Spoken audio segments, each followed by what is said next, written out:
আসসালামু আলাইকুম। আজকে আমাদের সাথে আছে হাসান। হাসান আমার বন্ধু। ও ৪৯তম বিসিএস এর শিক্ষা ক্যাডার সুপারিশপ্রাপ্ত হয়েছে। এছাড়াও অনেকগুলো চাকরি, আমার নামও মনে নেই, সেগুলো পেয়েছে। আমি মোহাম্মদ সৈকত হোসেন, ৪৪তম বিসিএস এর শিক্ষা ক্যাডারে সুপারিশপ্রাপ্ত হয়েছি।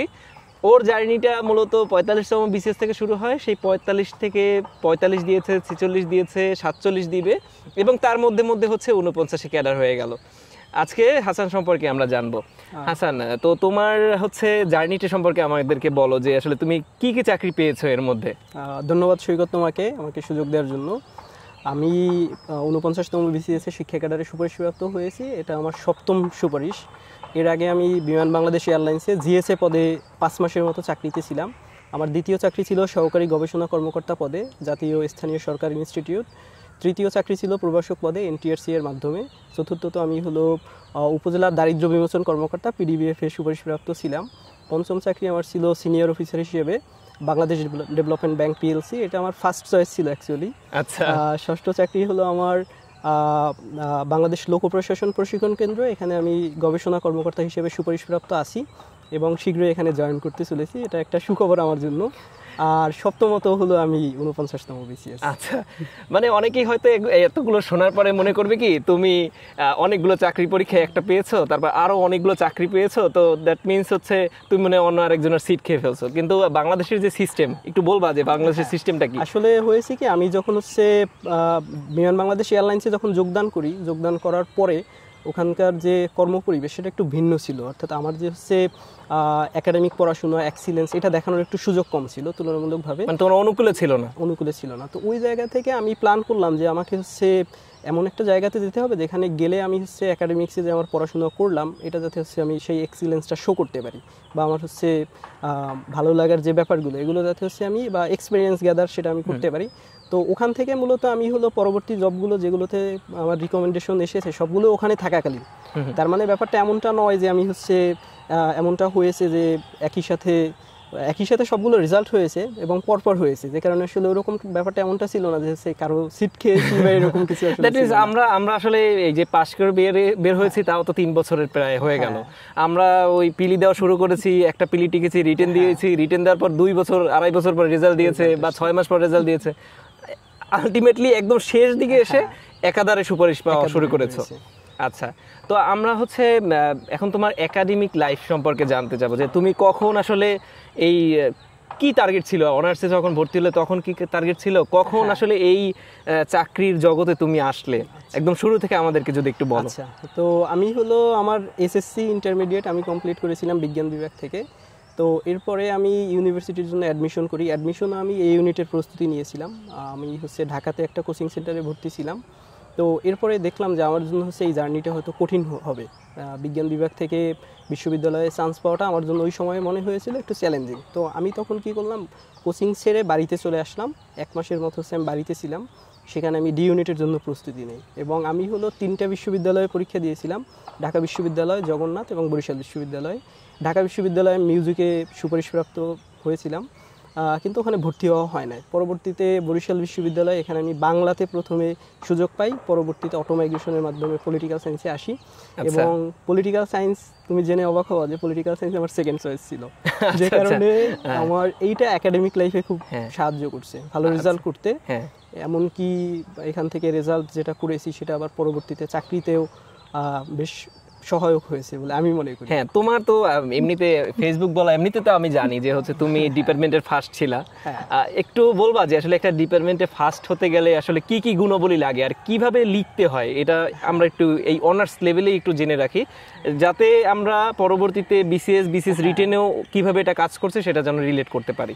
আমার কাছে যেটা মনে হয়েছে সেটা হলো যে বিশ্ববিদ্যালয়ের পড়াশোনাটা একটু ভিন্ন, ব্যতিক্রমধর্মী। সেটা হলো যে আমাদেরকে ক্লাসে একটু মনোযোগী হওয়া দরকার এবং রেগুলার ক্লাস করলে আসলে বোঝা যায় যে প্রশ্নটা কীরকম হবে বা আমাকে হচ্ছে কীভাবে লিখতে হবে। কারণ আমরা যখন হচ্ছে একটা বাংলা মাধ্যমে পড়াশোনা করে এসে যখন আমরা ইংরেজি মাধ্যমে পড়াশোনা শুরু করি তখন আমাদের জন্য একটু চ্যালেঞ্জিং হয়ে যায়।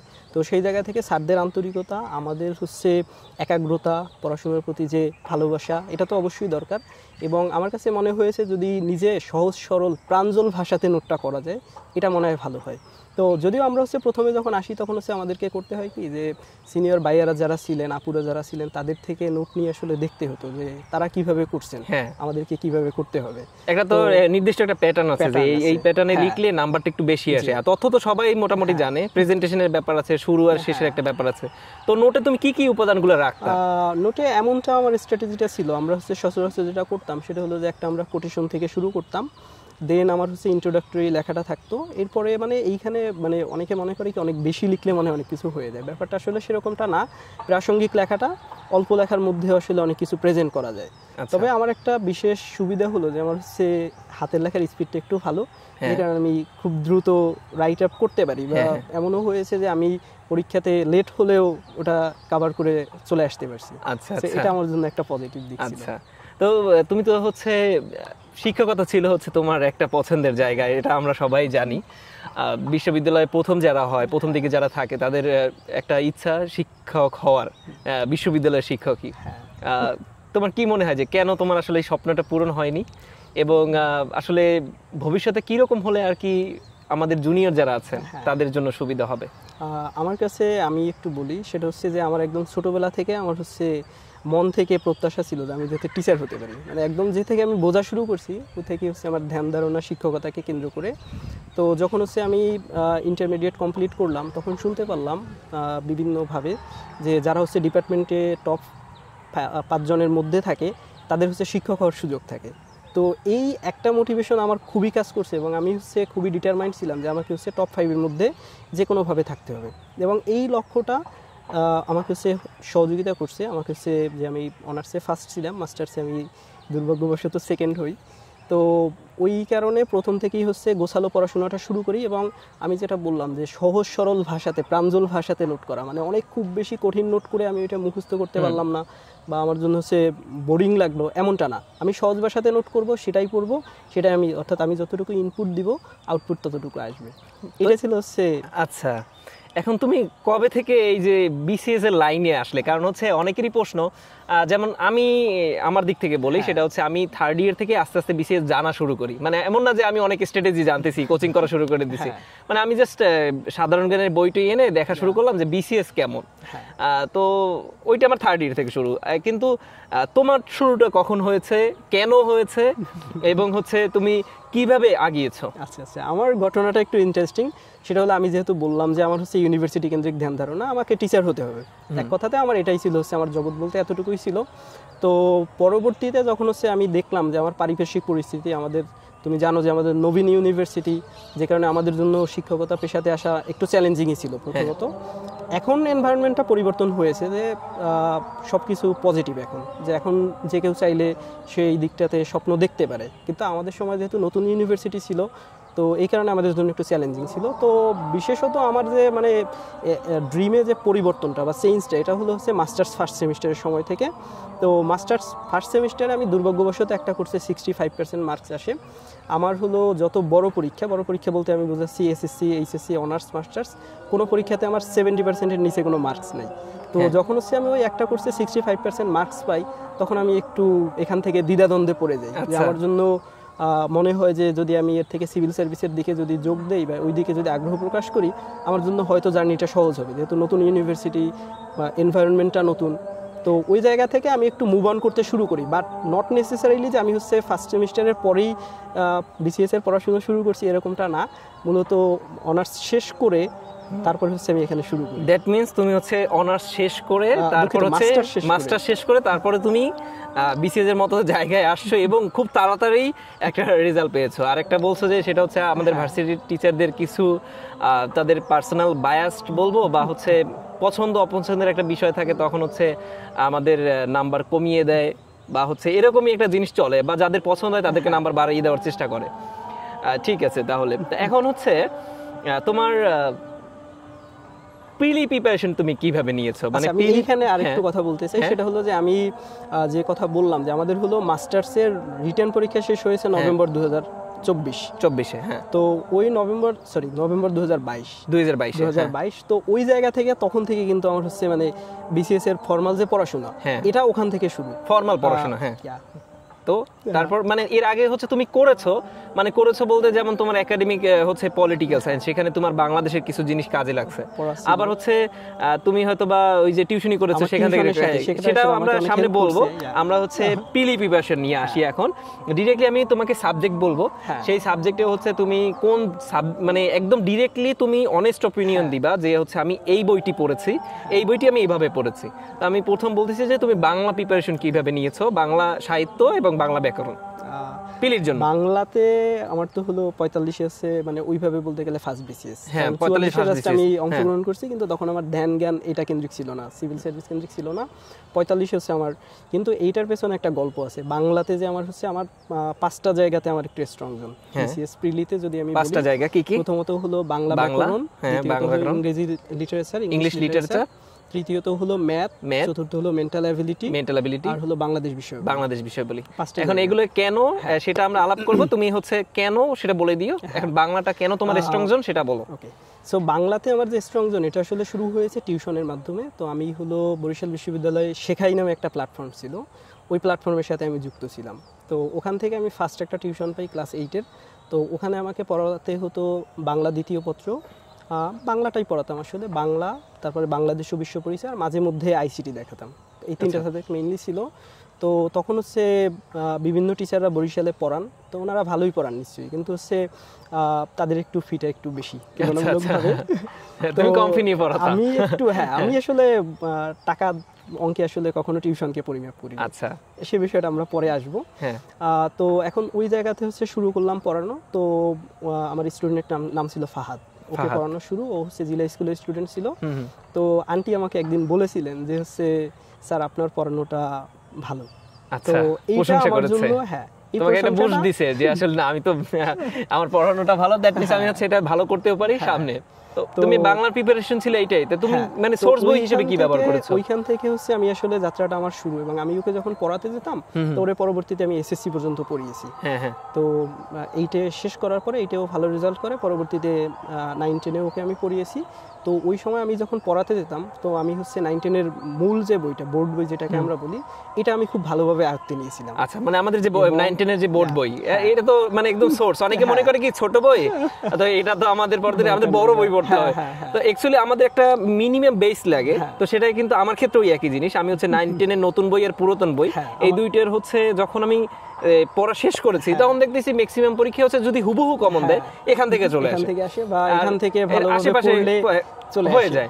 তো এই জন্য কনসেপ্ট ডেভেলপ করার জন্য নতুন যারা আছেন তাদের হচ্ছে 9-10-এর যে ব্যাকরণ বই আছে ছোট, সেই বইগুলো পড়ে নিতে হবে। আচ্ছা, এটা ব্যাকরণের জন্য বলছি। তাহলে তোমার সাথে মানে আমি ফুললি একমত যে আমাকে হচ্ছে 9-10-এর পুরাতন এবং নতুন দুইটা বই ভালোভাবে বুঝে পড়তে হবে। তো তোমার বাংলা সাহিত্যের জন্য কি করেছে? এটা কিন্তু অনেকের মানে মাথা ব্যথা যে আসলে বাংলা সাহিত্য কিভাবে মানে আয়ত্তে আনা যায়। বাংলা সাহিত্যটা একটু কঠিন তুলনামূলকভাবে। মানে এই জায়গাতে আমরা 45 থেকে যেটা দেখেছি, 45তম বিসিএস থেকে প্রত্যেকটা বিসিএসে সাহিত্য পাঠটা একটু তুলনামূলক কঠিন ছিল। 47তম বিসিএসে ব্যাকরণ পাঠটাও কঠিন ছিল। তো আমি হচ্ছে বাংলার জন্য অগ্রদূত বইটা ফলো করতাম। আচ্ছা, এবং আমি যদি কেউ আমার কাছে পরামর্শের জন্য আসে, আমি অগ্রদূত বইটাকে সাজেস্ট করে থাকি। সাজেস্ট করার কারণ হলো মানে অগ্রদূতে লেখাটা আমার কাছে ভালো লাগে। ওই লেখাটার মধ্যে মানে সকল ইনফরমেশনই দেয়া আছে, এবং ওটাতে প্রিলির যে বইটা সেটা হচ্ছে রিটেনের কিছু ইনফরমেশনও দেয়া থাকে। তো একবারে হচ্ছে দুইটা পড়া যায়, বা ওইখান থেকে একটু পড়লে সুবিধা হয়। বিশেষ করে হচ্ছে এখন যে প্রশ্নের পদ্ধতি অনেকটাই চেঞ্জ, যে কারণে একটু যদি গভীর থেকে পড়া যায়, এটা মনে হয় প্রিলি যারা প্রস্তুতি নিবে তাদের জন্য। এটা এখন এইটার সাথে সাথে আমার একটা জিনিস মনে পড়ছে, যে আমার ইউটিউব চ্যানেলের কমেন্ট সেকশনে অনেকে কমেন্ট করে ভরাই ফেলছে যে নতুন প্রশ্ন কাঠামো চলে আসছে, আমরা আরো কতগুলো বই করতে পারি। মানে ওরা চাচ্ছে আমাদের সব বইগুলো বলেন না, আমরা সব পড়বো, কিন্তু অ্যাকচুয়ালি কি এতগুলো পড়া যায়? না, আমার কাছে মনে হয় না যে আমাদের কাছে পড়া মনে হয় ঠিক না। যে কোনো একটা বই ভালোভাবে ওটা একদম ডিপলি জানা যায়। এই যে অগ্রদূতের কথা বললা, আমার মনে হয় এটা তুমিও এগ্রি করবে হয়তো, যে এই বইতে যে ইনফরমেশন আছে এটা ধারণ করতে পারলেই মোটামুটি বাংলায় যতটুকু পাওয়ার দরকার টিকতে ততটুকু পাওয়া সম্ভব। এবার যেমন কাটমার্ক হয়েছে, 88 থেকে 90 এর মধ্যে। হ্যাঁ। তো সেখানে এত বেশি তো কাটমার্ক হয় না যে বাংলায় মিনিমাম একটা নাম্বার তো কেউ তুলতে পারবে না। এখন অনেকে মনে করতেছে যে না আমার বাংলায় কেন 35 এর মধ্যে আমি কেন 25 পাইনি, তো আমাদের 15 প্লাস পাইলেই তো হয়ে যেত এখানে। হ্যাঁ মানে কঠিন হইলে আমি ওরকম পাবো, আমি কঠিন হইলে আমি 15 প্লাস পাবো, আমার সহজ হবে আমি 30 এর কাছাকাছি পাবো, 25 এর কাছাকাছি পাবো। হ্যাঁ যে আমরা হচ্ছে 45তম থেকে যেটা দেখেছি যে সবার টার্গেট থাকে অ্যাকচুয়ালি যে আমি বাংলাতে 20 প্লাস পাবো, ইংরেজিতে 20 প্লাস পাবো, এরকমই টার্গেট। কিন্তু 45 থেকে যে প্রশ্ন হয়েছে আমার মনে হয় যারা কোয়ালিফাই করছে তারা ইংরেজিতে সবাই 27 28 এরকম পেয়েছে। মানে ইংলিশে এটাকে কিন্তু লেভারেজ করে দিয়েছে, বাংলা একটু কঠিন তো এখানে হচ্ছে আমি ইংলিশে বাড়াই দিলাম। এখন অনেকে সবকিছুতেই দুর্বল হলে তো আর সমস্যা আছে, আসলে একটা জায়গায় হতে। আচ্ছা আমরা তাহলে বাংলা ক্লিয়ার হলাম, এখন তাহলে ইংলিশের দিকে যাই। তুমি বললা যে হচ্ছে ইংলিশ লিটারেচার তোমার স্ট্রং জোন ছিল, কেন তোমার ইংলিশ লিটারেচার স্ট্রং জোন ছিল এবং কিভাবে আমার যা দর্শক আছে তারা কিভাবে এটাকে স্ট্রং জোনে নিয়ে আসতে পারে? একদম সত্য কথা বলতে কি আমি 44তম বিসিএস এ একটা সাবজেক্টে সবথেকে বেশি সময় দিয়েছি, সেটা হচ্ছে ইংলিশ লিটারেচার। এবং আমি তখন হচ্ছে আমার মাস্টার্সের পড়াশোনা চলে, তো আমি যে বাসাতে থাকতাম ওই বাসার ছাদে যে মানে সিল্লি করে সাহিত্যটা পড়তাম। কিন্তু 44-এ আমার মানে কোনো ভালো কিছু আসে নাই, মানে লিটারেচারে খুব ভালো মার্কস আসে নাই। তো পরবর্তীতে 45তম বিসিএস এর এই সময়টাতে আমি আবার হচ্ছে আমি এখানে বইয়ের নামটা মেনশন করতে চাই, কনফিডেন্সের হ্যান্ডবুক অন ইংলিশ লিটারেচার, একটা বই যথেষ্ট। ওর বইয়ের উপরে অনেকে মনে করছে কি মিরাকেলের মোটা বই আমি পড়বো আমার সব কমন পড়া লাগবে, এই একই কনসেপ্টের সমস্যা সবার। ছোট বইটি যদি বারবার পড়া যায় ওইটাই করছিলাম যে আমি হচ্ছে বারবার পড়ছিলাম, প্লাস হচ্ছে আমি একটু মানে নোট করে পড়ছিলাম এটা যে একই নামে দেখা গেছে বা কাছাকাছি নামে যে এগুলো হচ্ছে লিখে না পড়লে কিন্তু আসলে মাথায় রাখা কনফিউজিং যে টপিক বা কনফিউজিং যে রাইটার গুলো আছে এগুলো তুমি এক জায়গায় নোট করে পড়তাম। আচ্ছা তো এইটা বারবার পড়তাম, ইভেন হচ্ছে পরীক্ষার আগে এটা দেখতাম, নোটটা দেখতাম যে এই জায়গা থেকে তো আসবে, তাহলে কোনটা আসতে পারে বা কোনটা দিয়ে দেয়, প্রেডিক্ট কিন্তু করাই যায় আসলে গুরুত্বপূর্ণ রাইটার কারা।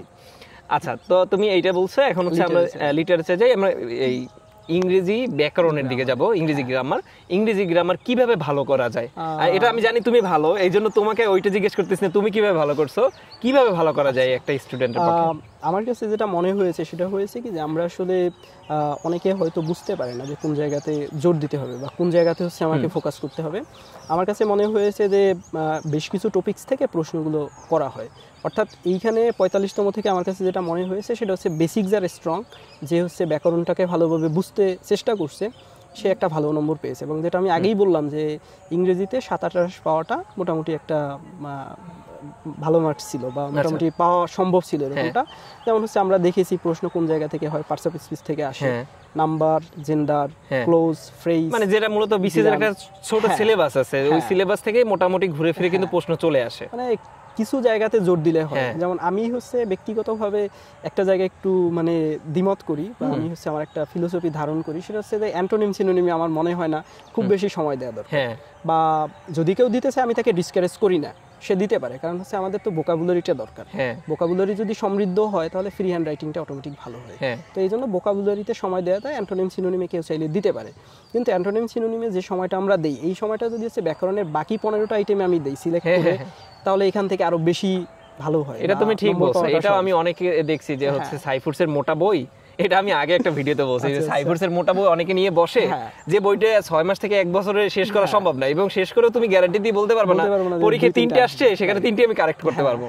তো এখানে হ্যাক হচ্ছে কম পড়া, আমি হচ্ছে মাস্টার বইয়ে শুধুমাত্র বিগত সালের প্রশ্ন পড়ছি, তাতেই মোটামুটি কিন্তু আমার কিন্তু 3টার মধ্যে 2টা আমি কমন পেয়ে যেতাম। আচ্ছা তোমার তাহলে এটাও গেল, এখন হচ্ছে তুমি গণিতের বিষয় বলো। গণিতে তুমি ভালো সেটাও বলেছো, তো গণিতে যেহেতু ভালো, যারা একদমই দুর্বল ধরো যে তার আসলে কোনো বেসিক নাই, সে কিভাবে আসলে গণিতে ভালো করতে পারবে? আচ্ছা এখানে আরেকটু তাহলে যোগ করতে হয়, সেটা হলো যে বিসিএস এ তো 200 প্রিলিতে, তো এই জায়গাতে আমার তো মানে আমার যেটা 45-এ টার্গেট ছিল যে আমাকে হচ্ছে 125 প্লাস পেতে হবে। কিভাবে 125 প্লাস, আমি একটু হিসাবটা দেই। ম্যাথ, মেন্টাল দুইটাতে হলো 30 মার্ক, 30 বাদ দিলে আমার থাকতেছে 170। 170-এর 60%-এ আসে 102। আমার টার্গেট ছিল যে আমি এই জায়গাতে 102 পাবো, ম্যাথ মেন্টাল আমি ইনশাআল্লাহ 25 পাবো, মানে 127। মানে প্রশ্ন যতই সহজ হোক আমার মনে হয় না যে কাটমার্ক 125 এরকম, না 125 তো সবচেয়ে সহজ হয়েই গেছে। হ্যাঁ তো এখন ওই জায়গা থেকে আমার টার্গেটটা ছিল 125 27 এরকম, এবং 45 ইনশাআল্লাহ এরকমটাই আসছে, 128 29 ছিল। তো আমি হচ্ছে ম্যাথ মেন্টালে যে বললাম যে 25 প্লাস বা 25 পেতে হবে, তো এইটা পাওয়ার জন্য আমার কাছে মনে হয়েছে কি যে বেসিকের আসলে এখানে বলতে হবে বেসিকের কথা। হ্যাঁ। বেসিক বলতে আমি বোঝাচ্ছি 6 to 10 মেইন বই যেটা আছে, এটা সুন্দর করছে যে অনেকে খালি বেসিক বলেই ছেড়ে দেয়। বেসিক বলতে কি? হ্যাঁ, ওইখানে হচ্ছে 6 থেকে 10 পর্যন্ত যে বোর্ড বই যেটা বোর্ড আছে বই, হ্যাঁ, এগুলো দেখতে পারলে সব থেকে ভালো হয়। হ্যাঁ। এবং 47-এর এক্সপেরিয়েন্স থেকে তো মানে দেখলাম যে অনেকগুলো প্রশ্ন নবম দশম শ্রেণীর যে বইটা ছিল এখান থেকে হুবহু তুলে তো দিয়েছে। এই জায়গা থেকে যেটা হয়েছে সেটা হচ্ছে যে 9-10 এর বইটাকে অবশ্যই ফোকাস রাখতে হবে মানে সবার আগে, আর 6 to 10 বাকি বইগুলো হচ্ছে দেখতে হবে। এবং বিসিএস এ বর্তমান যে ট্রেন্ডটা চলতেছে এটা হচ্ছে অনেকটাই বেসিক নির্ভর হয়ে গেছে, যে কারণে আমাকে হচ্ছে মূল জায়গাতে জোর দিতে হবে। মানে যে যত বেশি ফিল্ডে থাকবে, বেসিক জিনিস জানবে, তত বেশি তার হচ্ছে টেকার সম্ভাবনা বাড়বে। আগে যেমন গাইড বই পড়ে টিকে যাচ্ছে ওরকমটা এখন আর নেই। আচ্ছা, তাই এখানে আমার তোমার এটা শেষ। মেন্টাল এবিলিটিতে কি অন্য কোনো কৌশল ছিল নাকি জাস্ট একটা বই কমপ্লিট করছো? মেন্টাল এবিলিটিকে আমি এইমাত্র বললাম যে আমি হচ্ছে ম্যাথ এবং মেন্টাল এবিলিটি দুইটা কিন্তু একটা সাবজেক্ট হিসেবে ধরছি। আমি কিন্তু এটাকে কখনো পৃথক হিসেবে দেখি না, আমি এটাকে একটা সাবজেক্ট হিসেবে দেখি। তবে রিসেন্ট হলো মেন্টাল এবিলিটিতে কিছু চেঞ্জেস আসছে। একটা সময় ছিল যখন মেন্টাল এবিলিটিতে 13, 14, 15 পাওয়া সম্ভব ছিল, ইজিলি পাওয়া যাইতো। এখন সেটা হয়েছে যে আমরা ম্যাথে কিন্তু 15 পেতে পারি, কিন্তু মেন্টাল এবিলিটিতে 15 পয়েন্ট গ্যারান্টি দেওয়া যাচ্ছে না, মানে একদম মানে আউট অফ দ্য বক্স অনেক প্রশ্ন আসছে। যে কারণে হচ্ছে আমাকে মানে মাথা ঠান্ডা রেখে শান্ত রেখে তারপর অনেকগুলো মানে ডিসিশন মেকিং, যেমনটা হচ্ছে মানে ক্রুশাল মোমেন্টে আমি যে একটা কোম্পানিতে চাকরি করতেছি, আমার হচ্ছে হঠাৎ করে একটা আনএক্সপেক্টেড ক্যালামিটিস চলে আসছে, এই জায়গাতে হচ্ছে আমি কিভাবে ডিসিশন নিব কাইন্ড অফ এখন ওইটা হয়ে গেছে। মানে হচ্ছে আমাকে মাথা ঠান্ডা রেখে খুব ভালোভাবে সিদ্ধান্ত নিতে হবে যে আমি হচ্ছে কোনটা চুজ করব। অসাধারণ বলেছো। এখন আমরা হচ্ছে বিগেস্ট ফেয়ার মানে স্টুডেন্টদের বাংলাদেশ এবং আন্তর্জাতিক, আর পলিটিক্যাল সায়েন্সের স্টুডেন্ট তুমি। আমি আগেই বলছি যে আসলে তোমার একটা কোর জায়গা আছে যে আসলে তুমি বাংলাদেশ এবং আন্তর্জাতিকে কিছু কিছু জিনিস যেগুলো হচ্ছে আমাদের এই চাকরি লাইনে এসে শেখা লাগছে, তুমি অনেক কিছু জেনে আসছো এবং তুমি তারপর এটার সাথে ডিলও করতে পারছো খুব ভালোভাবে। এখন আমাদেরকে বলো, প্রথমে বাংলাদেশ বিষয়বলিতে আসি। বাংলাদেশ বিষয়বলিতে কিভাবে প্রিপারেশন নিবে এবং হচ্ছে কি বইগুলো পড়লে আসলে এখানে ভালো করা সম্ভব? আমার কাছে যেটা মনে হয়েছে, আমি তো বললাম যে 5টা জায়গাতে স্ট্রং জোন তৈরি করতে হবে, প্লাস এই 5 জায়গাতে আমার কাছে মনে হয়েছে নম্বর তোলাটা সহজ। তার মধ্যে একটা হচ্ছে বাংলাদেশ বিষয়গুলি। আমরা যদি 47 ব্যতীত বাকি সিলেবাস দেখি, মানে বাকি যে প্রশ্নগুলো দেখি বাকি বিসিএস এর, তাহলে আমরা দেখতে পারবো যে এই জায়গাতে 22-23 মানে খুবই মোটামুটি আর কি একদম নর্মাল মার্কস বলা যায়। ইজি, হ্যাঁ। তো এখন এইটা কিভাবে হচ্ছে আরেকটু ভালো করা যায়, যেমন হচ্ছে 45-46 প্রশ্নটা মোটামুটি সহজই ছিল, যে কারণে এই জায়গাতে 26, 27, 28 এরকম পাওয়াটা সম্ভব ছিল। এখন এটা কিভাবে সম্ভব? বাংলার ওই সময় বাংলাদেশ বিষয়গুলিতে কিছু কিছু জায়গা থেকে প্রশ্ন আসে, যেমন হচ্ছে আমাদের সংবিধান থেকে 3-4টা প্রশ্ন আসে, বাংলাদেশের রাজনৈতিক যে ব্যবস্থা সেখান থেকে প্রশ্ন আসে, বাংলাদেশের যে ইতিহাস 47 থেকে 71 বাংলাদেশের অভ্যুদয়ের ইতিহাস যেটা আমরা বলি, এখান থেকে প্রশ্ন আসে। তো আমাকে হচ্ছে এই জায়গাগুলোতে জোর দিতে হবে যে আমার কোন জায়গা থেকে নম্বরটা বেশি আসে, ওই জায়গাতে জোর দিতে হবে। বই হিসেবে আমার মনে হয় যে আমরা যদি MP3 জর্জেস এটা ফলো করা যেতে পারে। তবে এর পাশাপাশি যদি কেউ চায় বা যদি কেউ আরেকটু ভালোভাবে জানতে চায়, তাহলে আমি একটা বইয়ের রেফারেন্স দিতে পারি, ডক্টর হারুনুর রশিদ স্যারের। মানে হচ্ছে বাংলাদেশ সরকার, রাজনীতি ও শাসনতান্ত্রিক উন্নয়ন। এটা বেসিক বই। হ্যাঁ, এটা বেসিক বই। 1757 থেকে 2000, এখন এটাকে এক্সটেন্ড করা হয়েছে, মেবি 2016 বা এরকম এটাকে বর্ধিত করা হয়েছে। বাংলাদেশ বিষয়গুলির উপরে কারো যদি হচ্ছে মানে আগ্রহ থাকে যে আমি এটা সম্পর্কে জানতে চাই, এই বইটা দেখা যেতে পারে। আচ্ছা আচ্ছা, তো আন্তর্জাতিক নিয়ে বলো। আন্তর্জাতিক পার্টটা আমি একটু আমার নিজের এক্সপিরিয়েন্স শেয়ার করি। সেটা হচ্ছে আন্তর্জাতিক আমার একদম লন্ডভন্ড মনে হতো, মানে প্রশ্ন দেখি যে সিলেবাসে একটা দেয়া, প্রশ্ন করতেছে অন্য কোনো এরিয়া থেকে, দেখা যায় যে প্রথম চ্যাপ্টার থেকে বেশি করে দিছে, মধ্যে কোনো ঠিক নেই বা আবার শেষে। কিন্তু আমি আন্তর্জাতিকে ভালো করা শুরু করি তখন থেকে যখন আমার থিঙ্কিংটা একটু চেঞ্জ হয়ে যায়, যে আমি বড় চ্যাপ্টারগুলো আগে টার্গেট করিনি, আমার টার্গেট ছিল হচ্ছে ইজি চ্যাপ্টার কোনটা। তো প্রথমে দেখতেছি যে পরিবেশের যে চ্যাপ্টারটা 3-4 পেজ, কিন্তু ওখান থেকে ফিক্সড কিন্তু আসবেই। হ্যাঁ, তার মানে হচ্ছে কি আমার ওই 3-4 পেজ একদম খেয়ে ফেলতে হবে। তাই আমি 3-4 পেজ প্রথমে পড়েছি। তারপর দেখলাম কি যুদ্ধ, চুক্তি, সংগঠন, হ্যাঁ, এগুলো থেকে দেখতেছি কি মেজরিটি প্রশ্ন আসে, কিন্তু পড়া কম। তো ওখানে ফোকাস করলাম। আমি দেশ, রাজনীতি, মানে রাজধানী, এগুলো মুখস্থ রাখতে পারি না। তো ওইটা হচ্ছে প্রথম যে দিকে যে পড়া, ওগুলো বাদ দিয়ে আগে হচ্ছে এই যে সলিড যেখান থেকে প্রশ্ন আসে এগুলো শেষ করেছি। তারপর আস্তে আস্তে আস্তে আস্তে ম্যাপ থেকে হচ্ছে কান্ট্রিগুলোও দেখা শুরু করেছি। ওই কান্ট্রি এমন আমি ওই রকম পড়ি নাই গদবাদা সব কান্ট্রি, যে কান্ট্রিগুলো রিলেটেড, মানে বড় আমাদের হচ্ছে যারা আসলে ওই যে ভূমিকা রাখে, মূলত পেপার পত্রিকা যারা খুব বারবার আসে। হ্যাঁ। তো ও আর হচ্ছে দক্ষিণ এশিয়ার যে আশেপাশে আমাদের আছে এতটুকু জানলেই আমার মনে হচ্ছে যে মোর দ্যান এনাফ। তারপর তো ম্যাপ থেকে হচ্ছে আমি ওই যে বিভিন্ন ধরনের কি বলে ওটাকে ক্যানেল ট্যানেল দেখে রেখেছি, ওটাকে নাম বলে কি ভুলেও গেলাম, প্রণালী হ্যাঁ প্রণালী আছে, তো ওগুলো দেখে নিছি। তারপর আর সমস্যা হয় না, একটা ভালো নাম্বারই করতে পারছি। এখন তুমি তোমার থটটা বলো যে আসলে কি করা যায়। আমার কাছে যেটা মনে হয়েছে সেটা হচ্ছে যে ম্যাপের কথা যেটা বললাম, তোমার সাথে ফুললি একমত যে আমাদেরকে হচ্ছে ম্যাপ আসলে অনেক কিছু বলে, জিওগ্রাফি ভৌগোলিক অবস্থান এটা আমাদেরকে অনেক কিছু বলে দেয়। যেমন আমরা হচ্ছে পৃথিবীর ম্যাপের দিকে তাকালে আসলে বুঝতে পারি যে আমরা আফ্রিকার দিকে তাকালে দেখি এত ধন সম্পদ, কিন্তু তারপরে তারা কেন দারিদ্র, তারা কেন হচ্ছে ক্ষুধার সাথে তাদেরকে যুদ্ধ করতে হচ্ছে। আসলে এটা জিওগ্রাফিক্যাল রিজন, যে উপনিবেশিক শক্তিগুলো যেখানেই গিয়েছে তারা ম্যাপটাকে এমনভাবে নিজেদের মতো হচ্ছে আর্টিফিশিয়ালি সাজিয়েছে যে তারা না নিয়েছে হচ্ছে স্থানীয় কোনো বাস্তবতাকে তারা নেয়নি, তারা হচ্ছে কোন গোষ্ঠী কোন ভাষাতে কথা বলে সেই বাস্তবতার আলোকে নেয় না, যে কারণে তারা তাদের মতো করে ডিভাইড করেছে। তো যে কারণে কি হয়েছে, আফ্রিকাতে এত সম্পদ থাকা সত্ত্বেও তারা কিন্তু হচ্ছে আজকে সব থেকে বেশি ক্ষুধা দুর্দশা নিপীড়িত মানুষজন হচ্ছে আফ্রিকাতে।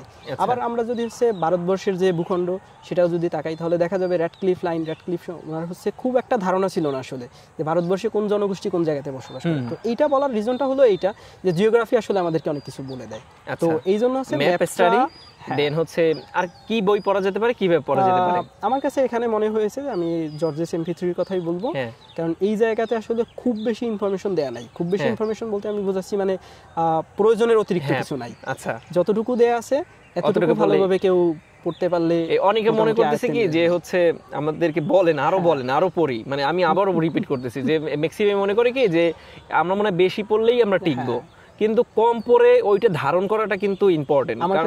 তুমি একাধারে কিন্তু 45 থেকে টিকতেছো, আজকে তুমি বলতেছো এইটা, কিন্তু অনেকে আছে যে দেখা যায় সেম বই পড়ে টিকতেছে না কিন্তু গালি দিবে। এটা আমাকে একজনে বলতেছে আপনি যে টেকনিক বলছেন এই টেকনিক তো আমি ফলো করছি, আমি কেন টিকি নাই। অ্যাকচুয়ালি সবকিছু তো আর এইসবের সাথে রিলেটেড না। যেমন হচ্ছে একটা বিসিএসে 20,000 টিকালো, একটা বিসিএসে 10,000 টিকালো। এখন যে বিসিএসে হচ্ছে 20,000 টিকিয়েছে, আবার যে বিসিএসে হচ্ছে 10,000 টিকিয়েছে, এখানে যদি আরো 10,000 টিকাইতো অবভিয়াসলি আরো কিন্তু 10,000 টিকতো, তাদেরকে আমরা মেধাবী বলতাম, ঠিক না? তো এখন দেখা যায় অনেক ফ্যাক্টরের উপর ডিপেন্ড করে। এখন তুমি তো বললা MP3 এর কথা বলছো, এখন আর কি বাদ বাকি আছে? একটা হচ্ছে সুশাসন আছে, ভূগোল আছে, এগুলোটি নিয়ে বলো। ভূগোলের জন্য আমার কাছে সবথেকে বেশি ইফেক্টিভ মনে হয়েছে নবম দশম শ্রেণীর যে বোর্ড বইটি। এটা পড়লে সবথেকে, এইটা পড়ার পরে যদি কেউ মনে করে যে আমার আর একটু দেখা দরকার, তাহলে সেক্ষেত্রে আমি এক্ষেত্রে সাজেস্ট করব বেসিক ভিউ এর যে অংশটা বড় কিন্তু আমাকে হচ্ছে ভূগোল সুশাসন দুইটা পার্ট হচ্ছে খুবই অসাধারণ। হ্যাঁ, সো এই জায়গাটা আমি এগ্রি করি এর সাথে। আমি হচ্ছে যখন ওনার এই যে ভূগোলটা পড়ি তখন আমার অনেক মানে ওই যে আমার 19 পড়া ছিল, পরে তো ওনার যখন ওই যে গোছালো ছিল জিনিসটা প্রিভিয়াস বেস এই জন্য, তখন ওটা পড়ার পরে আমার কনসেপ্ট আর ক্লিয়ার হয়। আর যে তুমি সুশাসনের কথা বলছো ওটা আমি ইউনিক পড়েছি এবং হচ্ছে এই যে নাইমবের বইটা পড়েছি, দুইটাই কাছাকাছি এবং দুইটাই ভালো রেজাল্ট দিয়েছে আমার জন্য। আমি কিন্তু ওই যে 8, 9, 10 এর কাছাকাছি পেতাম। এবং আমি একটু ইন্টারাপ্ট করি, সেটা হচ্ছে যে আমাদেরকে এই জায়গাতে আমরা হচ্ছে প্রিলি কোয়ালিফাই করতে গেলে আমাদেরকে আসলে 8, 9 পেতে হবে। সুশাসন নৈতিকতা এখানে 8, 9 পেতে হবে। আর আরেকটা বিষয় আমি একটু অ্যাড করতে চাই, সেটা হলো যে যদি কেউ ইন্টারমিডিয়েটের যে প্রথম পত্র যে বইটা আছে পরিণতি সুশাসন, এটা দেখলে আমার মনে হয় মোজাম্মেল হোসেন স্যারের বইটা, স্যার ওনার বইটা দেখা যেতে পারে। এই বইটা আরো প্রস্তুতিকে আরো ক্ষুদ্র বা শানিত করবে। আচ্ছা, সুশাসনের একটা হ্যাক আপনাদের বলি। সুশাসন হচ্ছে আমি যখন প্রথম 2-3 বার পড়ি কিচ্ছু বুঝি নাই, মাথার উপর দিয়ে চলে গেছে। তো সবই মনে হয় অপশন। তো আমার যখন আমি ওই বইটা যখন 7-8 বার, মানে আমি চেষ্টা করতে প্রত্যেক সপ্তাহে একবার শেষ করতে। তো যখন এরকম করে শেষ করা শুরু করি, একটা পর্যায়ে যায় না ওই যে তফাৎটা তখন ভিজিবল হয়েছে যে না এটা তো অপশনে হবেই না, এটা তো হবেই না, তাহলে এইটা হবে। তো ওটা ডিপেন্ড করে হচ্ছে আমি কতটা ওটা টাচে থাকতে পারতেছি, ডিফারেন্স গুলো জানতেছি, একটু পড়াটা ডিপ স্টাডি করতেছি, আস্তে আস্তে ওটা এমনিতেই মাথার ভিতরে চলে আসে। আচ্ছা, বিজ্ঞানের কথা বলি আমি, এইটা বলবো। বলো, তুমি বলো, প্রশ্ন করতে পারো। আমি তোমার থেকে আসলে শুনতে চাই এটা বিজ্ঞানে আমরা কি করতে পারি। আচ্ছা, আমার ক্ষেত্রে হয়েছে কি বিজ্ঞান যখন শুরু করি, বিজ্ঞানে হচ্ছে আমি প্রথমে পড়ি হচ্ছে MP3 পড়ার পর হচ্ছে 43 দিলাম। 43 দিয়ে বিজ্ঞানে ভালো করি নাই। তো ঠিক আছে, তাহলে এখন কি করতে হবে? এখন হচ্ছে 44 দেবো, এখন তো অনেক টাইম আছে, তাই এখন আমি ওরাকল কিনে নিয়ে এসেছি। ওরাকলের সমস্যাটা হচ্ছে ওটা অনেক বড় বই এবং হচ্ছে অনেক হাবিজাবি প্রশ্ন আছে যেগুলো একটু এড়িয়ে পড়া লাগে। তো ওটা পড়তে যাই হয় কি, ওটা পড়তে গেলে আমার 3 মাস সময় লেগে যায় এরকম, আবার রিভিশন দিতে গেলেও 10 দিন সময় লেগে যায়। তো পরে হচ্ছে 44-এ মোটামুটি যেহেতু বিজ্ঞানটা একটু ইজি হয়েছে, তারপরে ওই ডাইজেস্ট পড়া ছিল, মোটামুটি আমি ওখান থেকে উতরে যাই 44। কিন্তু আবার এই যে পরে গিয়ে আমি হচ্ছে বিজ্ঞান বইটা চেঞ্জ করি, আবার MP3-তেই শিফট করি। আমার তখন মনে হয়েছে যে আসলে বিজ্ঞানে আমার ওই যে 15 টার্গেট করার দরকার নাই। আমি যেহেতু আমার ব্যাকগ্রাউন্ড কখনো সায়েন্স ছিল না, তো আমার হচ্ছে টার্গেট ছিল 6-7 পেলেই হবে। আমি জানি এখানে একদম বেশি কম না পাই, আবার বেশি হাই এক্সপেকটেশনও নাই। আমার এমন একটা বই সিলেক্ট করতে হবে যেটা বারবার রিভিশন দেওয়া যায়। তো MP3 তখন আবার আমার কাছে বেস্ট মনে হয়েছে। তুমি কিভাবে প্রিপারেশন নিয়েছো? আমি তোমার সাথে একমত, যদিও আমার হচ্ছে ব্যাকগ্রাউন্ড সায়েন্স ছিল, অর্থাৎ আমি এসএসসি ইন্টারমিডিয়েটে সায়েন্সে ছিলাম, পরবর্তীতে পলিটিক্যাল সায়েন্স, এটাও সায়েন্স। সায়েন্স কিন্তু অ্যাকচুয়াল সায়েন্স না, এটাকে সোশ্যাল সায়েন্স। হ্যাঁ, সোশ্যাল সায়েন্স বলো। তো যে কারণে সায়েন্সে ছিলাম, বাট বর্তমান যে শিফটিং যে প্যাটার্ন বা যে চেঞ্জটা আসছে, এইখানে কিন্তু পরিবর্তন আসছে বিজ্ঞানের প্রশ্নতেও। এবং তোমার সাথে আমি ফুললি একমত যে 6-7 খুব ভালো মার্কস সবার জন্যই। ইনফ্যাক্ট সায়েন্সে যারা হচ্ছে মানে অনার্স পর্যায়ে যারা পড়তেছে তাদের কথা ভিন্ন, কিন্তু আমাদের মতো ইন্টারমিডিয়েট বা নন সায়েন্স যারা আছেন তাদের জন্য 6-7 খুব ভালো মার্কস। এখন এটার জন্য বইয়ের ক্ষেত্রে তোমার সাথে আমি ফুললি একমত যে যদি কেউ হচ্ছে সংক্ষেপে পড়তে চায়, খুব অল্প ইফোর্ট দিতে চায়, তাহলে সেক্ষেত্রে তাকে MP3 ফলো করতে হবে। যদি কেউ একটু বিস্তারিতভাবে পড়তে চায় তাহলে সেক্ষেত্রে ওরাকল পড়তে হবে। আচ্ছা, বিস্তারিত পড়ার জন্য। হ্যাঁ, ঠিক আছে। তো আমরা মোটামুটি বই মনে হয় কম্পিউটারটা কম্পিউটার কিভাবে পড়তে বলো। আর কম্পিউটার আমার স্ট্রং জোন, আমি একটু বলে রাখি। কম্পিউটার হচ্ছে আমার যত কঠিন প্রশ্নই আসুক, আমার হচ্ছে মানে কোনো মতেই 12 নিচে নামে না। যেহেতু হচ্ছে ওই যে একটু ওই ইন্টার থেকে একটু কম্পিউটার নিয়ে ঘাটাঘাটি এই টুকটাক জানা জানি আছে, এই জন্য হচ্ছে যদি প্র্যাকটিক্যাল বেস প্রশ্ন হয় তো আমি হচ্ছে ওটা যেভাবেই আসুক, যত কঠিন আসুক, ওরা আমি অ্যান্সার করে দিয়ে আসতে পারি। প্লাস হচ্ছে ইন্টারে যেহেতু আমাদের ওই যে আইসিটি বই ছিল, তো আইসিটি ঘাটাঘাটি করতাম, এই জন্য হচ্ছে ওখান থেকে ওই যে গণিত টনিত টাইপের যেগুলো আসে, লজিক্যাল যে অঙ্ক, ওগুলো মোটামুটি আমি পারতাম। এই জন্য আমার এখানে কমে নাই। এর জন্য আমি বই পড়েছিলাম হচ্ছে সেলফ সাজেশন পড়েছি। বইটা ভালো ছিল, ছোট। তারপরে চিন্তা করলাম সবাই যেহেতু আলালস পড়ে, আলালস কম্পিউটার, সেটাও কিনলাম, সেটাও পড়লাম। আমার কাছে আলালসও ভালো লেগেছে, সেলফ সাজেশন দুইটাই ভালো লেগেছে। তবে আলালস হচ্ছে আমি একটু টাইম নিয়ে পড়তে চাচ্ছি, বেসিক যেন একদম সম্পূর্ণ ক্লিয়ার হয়ে যায়, সেজন্য আমার কাছে আলালস ভালো লাগছে। তুমি বল। আমার কাছে যেটা মনে হয়েছে, আমি তোমার সাথে একমত করব কিছু জায়গাতে, আবার কিছু জায়গাতে আমার স্ট্র্যাটেজি ভিন্ন ছিল। ভিন্ন থাকার কারণ হলো আমি একটু আইসিটিতে দুর্বল ছিলাম। এখন দুর্বল মানে এতটাও দুর্বল না যে খুব বেশি দুর্বল, বিশেষ করে রিটেনে ভালো ছিল। যেমন আমি 45তম প্রিলিতে আমার আইসিটিতে ভালো মার্কস আসে নাই, কিন্তু 45 যখন আল্লাহর রহমতে রিটেনটা দিলাম, তখন আইসিটিতে মোটামুটি একটা দখল হলো। এবং এই দখল হলো যে আমি বললাম যে পরবর্তী যে চাকরির পরীক্ষাগুলো দিলাম সবগুলোতে তো রিটেন ছিল। তো ওই জায়গাতে আমি দেখলাম যে আইসিটিতে হচ্ছে রিটেন প্রশ্ন থাকে। তো যে কারণে আমি কি করলাম যে আমি প্রিলিটাকে ফোকাস না করে আমি একটু রিটেনটাকে ফোকাস করলাম। যে কারণে আমি হলো বিসিএস এর যে বিগত প্রশ্নগুলো প্লাস হচ্ছে ওর বাইরে যেগুলো থাকে, আইসিটি পার্টে আমরা তো জানি 40 মার্কস যদি এখানে ভাগ থাকে, তো ওইটাতে আমি একটু জোর দেওয়া শুরু করলাম। এবং আমি হচ্ছে প্রিলিট থেকে এই জায়গাতে সময় দিয়েছি বেশি। এবং আলালস বইটা আমি কখনো পড়ি নাই, মানে আমি নিজে কিনে পড়ি নাই, কিন্তু অনেককে পড়তে দেখেছি বা আমি নিজে পড়েছি, আমার কাছে বইটা ভালো লাগছে। তুমি কোনটা এমনিতে অ্যাকচুয়ালি তোমার কাছে কি ছিল? আমি হলো যেটা পড়তাম সেটা হলো ইন্টারমিডিয়েটের যে বইটা আছে এটা ফলো করতাম। মাহবুবুর রহমানের। হ্যাঁ, আরেকটা বই ফলো করতাম, সেটা হচ্ছে কনফিডেন্সের একটা ছোট বই আছে, ওইটা আমি ফলো করতাম। মানে এটা ফলো করার কারণ হচ্ছে মানে আইসিটিটা আমার কাছে ওই যে বললাম যে একটু কঠিন লাগতো, এইজন্য তুমি কম পড়া দিয়ে গেছো। আর হচ্ছে বেসিক বই আর হচ্ছে ছোট বই, দুইটার মধ্যে কম্বাইন করে পড়তাম। আচ্ছা, এটা অনেক হেল্পফুল হবে। আমরা অনেকেই জিজ্ঞেস করে, কারণ আমি তো হচ্ছে এটা পারি, এই জন্য আমি আমার মতো বলতেছি। তোমার কাছ থেকে এটা আরো জানতে পারো যে আর একটু রিয়েলিস্টিক্যালি কিভাবে পড়া যায়। ঠিক আছে, আমরা হচ্ছে এখন মুভ অন করব আমাদের রিটেন প্রিপারেশনের দিকে। এবং আমাদের যারা সাবস্ক্রাইবার আছে তারা অনেক প্রশ্ন করেছে তোমার জন্য, সেটাও আমরা এই করব। এখন একটু ব্রেক নিয়ে নেই। ওকে, এখন আমরা জানবো হচ্ছে রিটেন সম্পর্কে। বিসিএস রিটেন নিয়ে আসলে ও এখন বলবে।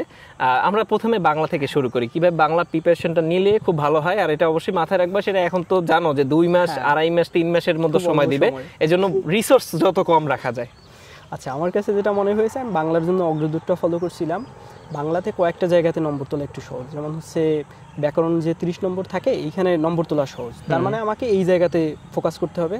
এবং অগ্রদূতে আসলে ওরা যেটা ফলো করেছে সেটা হলো 9ম 10ম শ্রেণীর যে মেইন বই যেটা আছে, বোর্ড বই যেটা আছে, এখান থেকে ওরা কন্টেন্ট নিয়েছে। তার মানে হচ্ছে আমি যখন প্রিলির পড়াটা পড়ি, যেহেতু আমাকে সময় এখন কম দিচ্ছে, প্রিলি যখন আমি পড়বো যে বাক্যের যোগ্যতা 3টি, আকাঙ্ক্ষা, আসক্তি, যোগ্যতা, এই 3টে আমি বুঝে পড়বো যে আমি যাতে লিখতে পারি।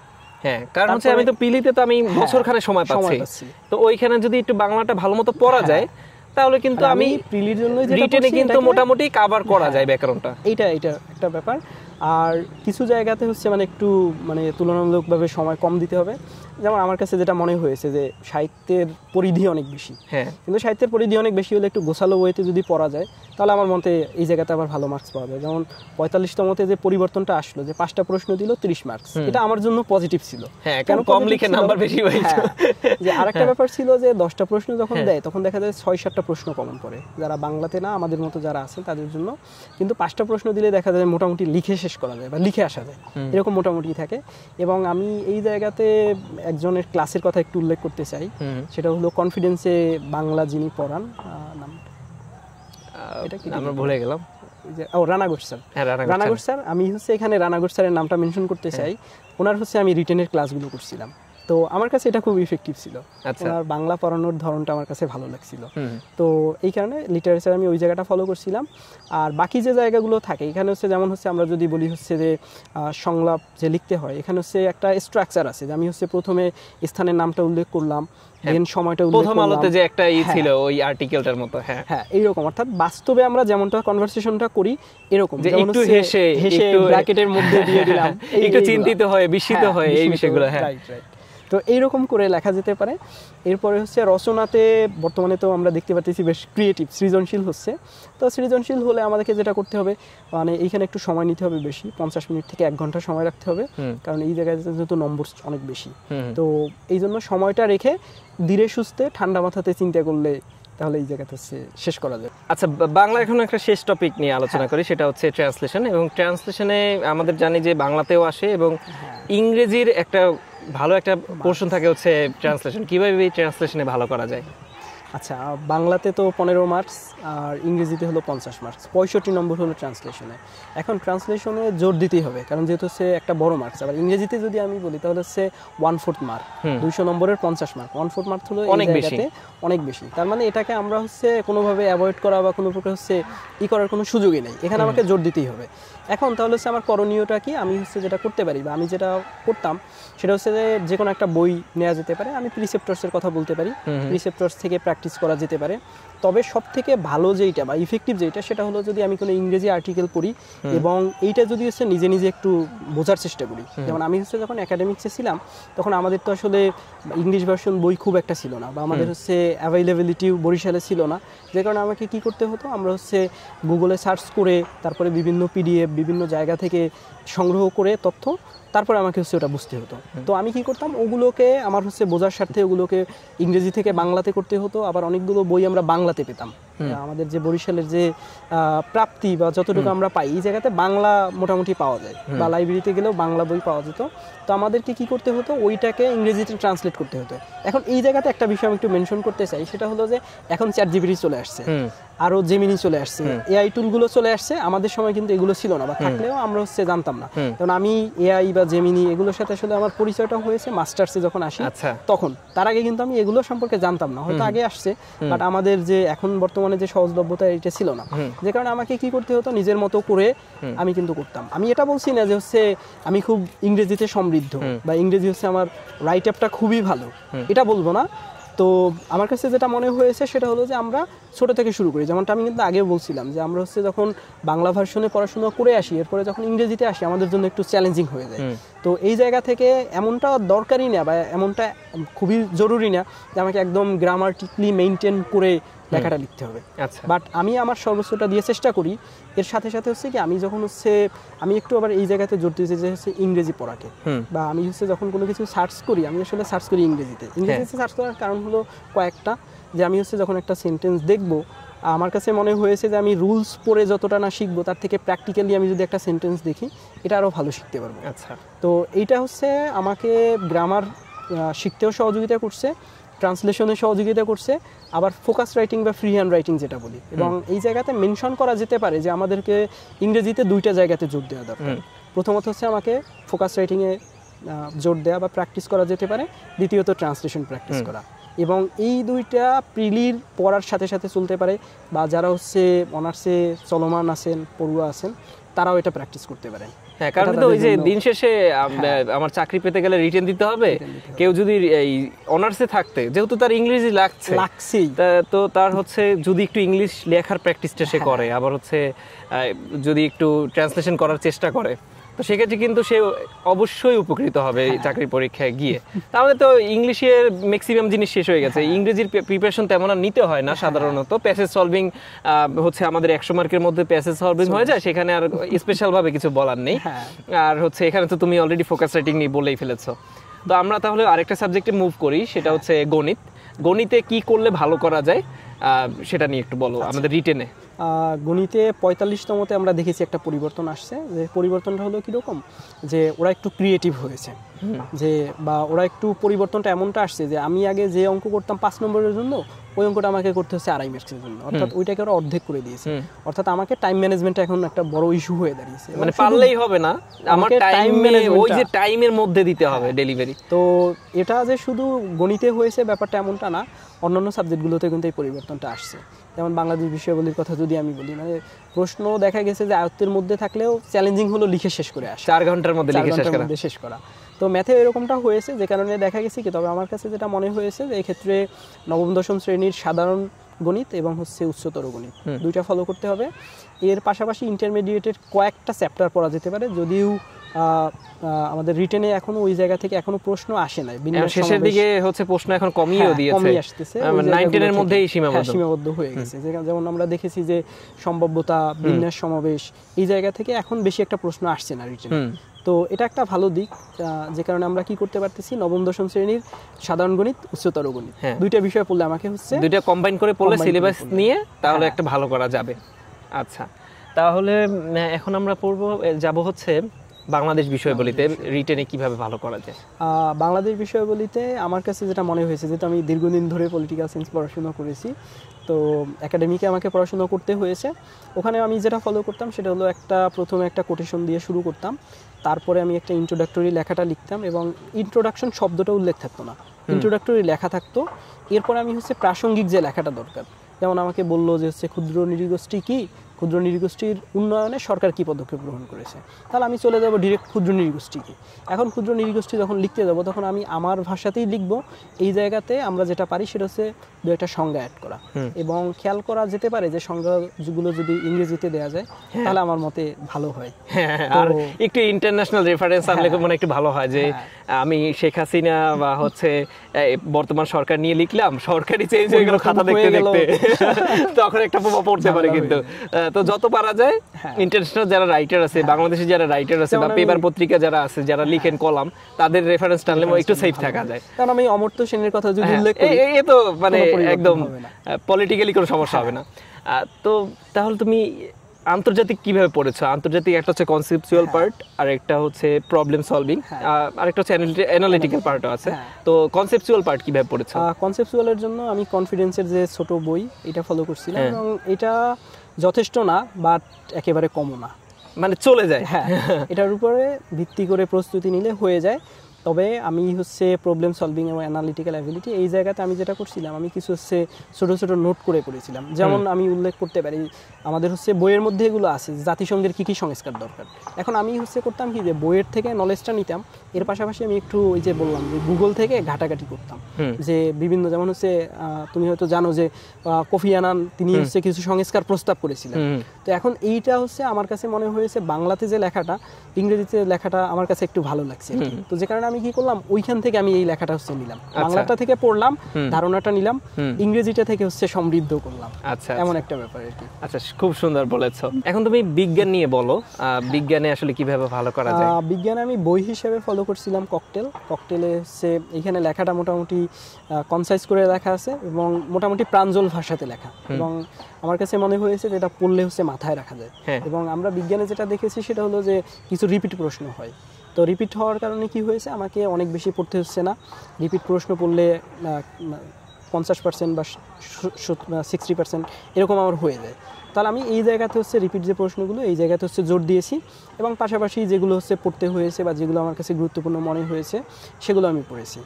আর ওই যে বললাম যে হচ্ছে আমার যেহেতু হচ্ছে আইসিটি ফোবিয়া ছিল বা আইসিটিতে একটা দখল ছিল না, এই কারণে আমি রিটেনটাতে জোর দিয়েছিলাম।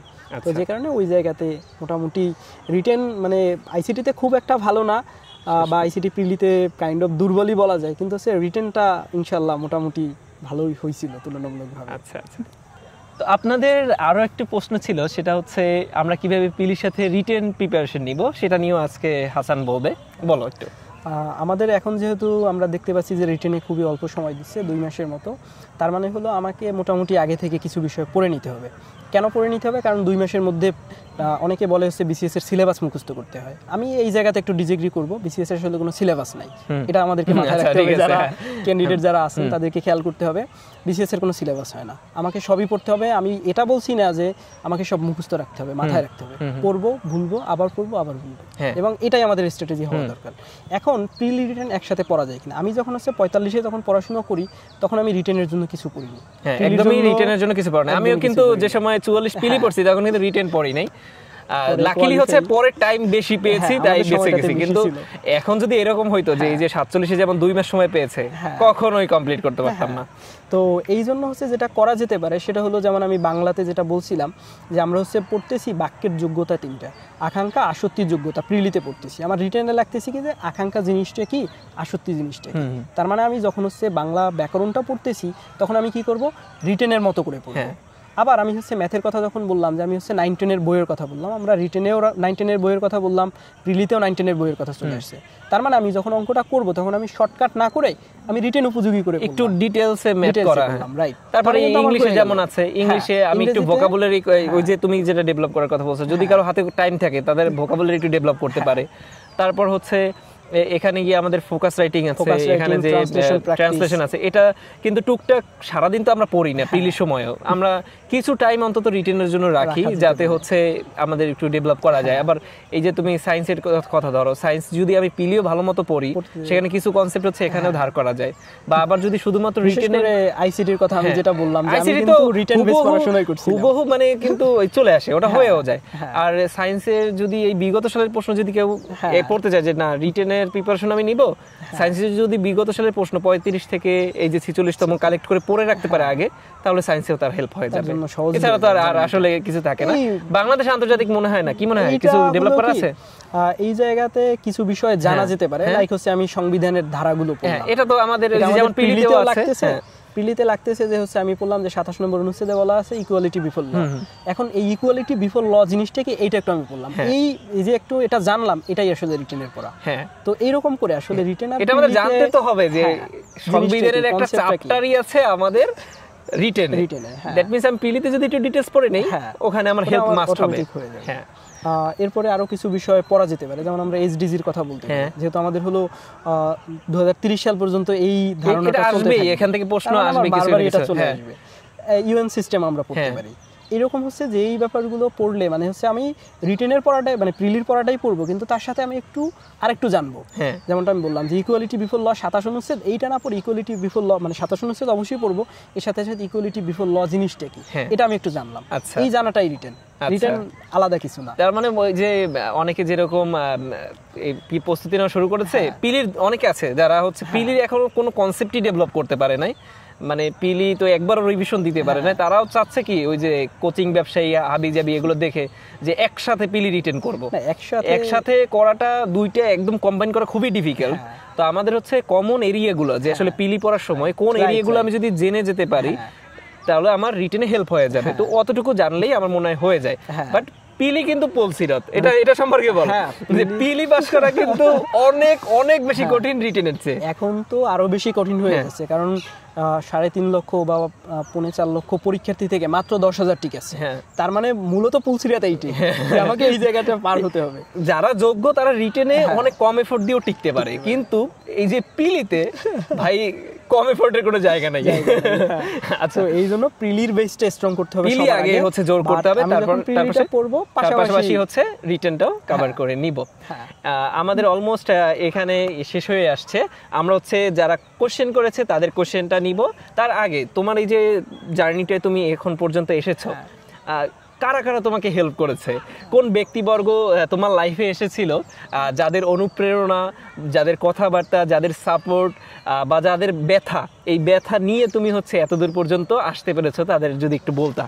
আমার লাইফের আমার আনএকনলেজড হিরো হলো আমার বাবা। আমার বাবা হলো সেই ব্যক্তি যিনি হচ্ছে আমাকে বলছেন একবার যে উনি হচ্ছে আমাদের এমন দিন ছিল যে আমাদেরকে হচ্ছে 250 মিলিলিটার সরিষা তেল কেনার মতো হচ্ছে সামর্থ্য সামর্থ্য ছিল ছিল না। না। সেই জায়গা থেকে আমার বাবা আল্লাহর রহমতে সৎ পথে থেকে তিনি বিল্ডিং করেছেন, তিনি আমাদের 3 ভাইকে পড়াশোনা করিয়েছেন। আমার ছোট ভাই, আমি একটু বলি, আমার ছোট ভাই তামিরুল মিল্লাতে পড়াশোনা করে, ও ইন্টারমিডিয়েটে পড়ে।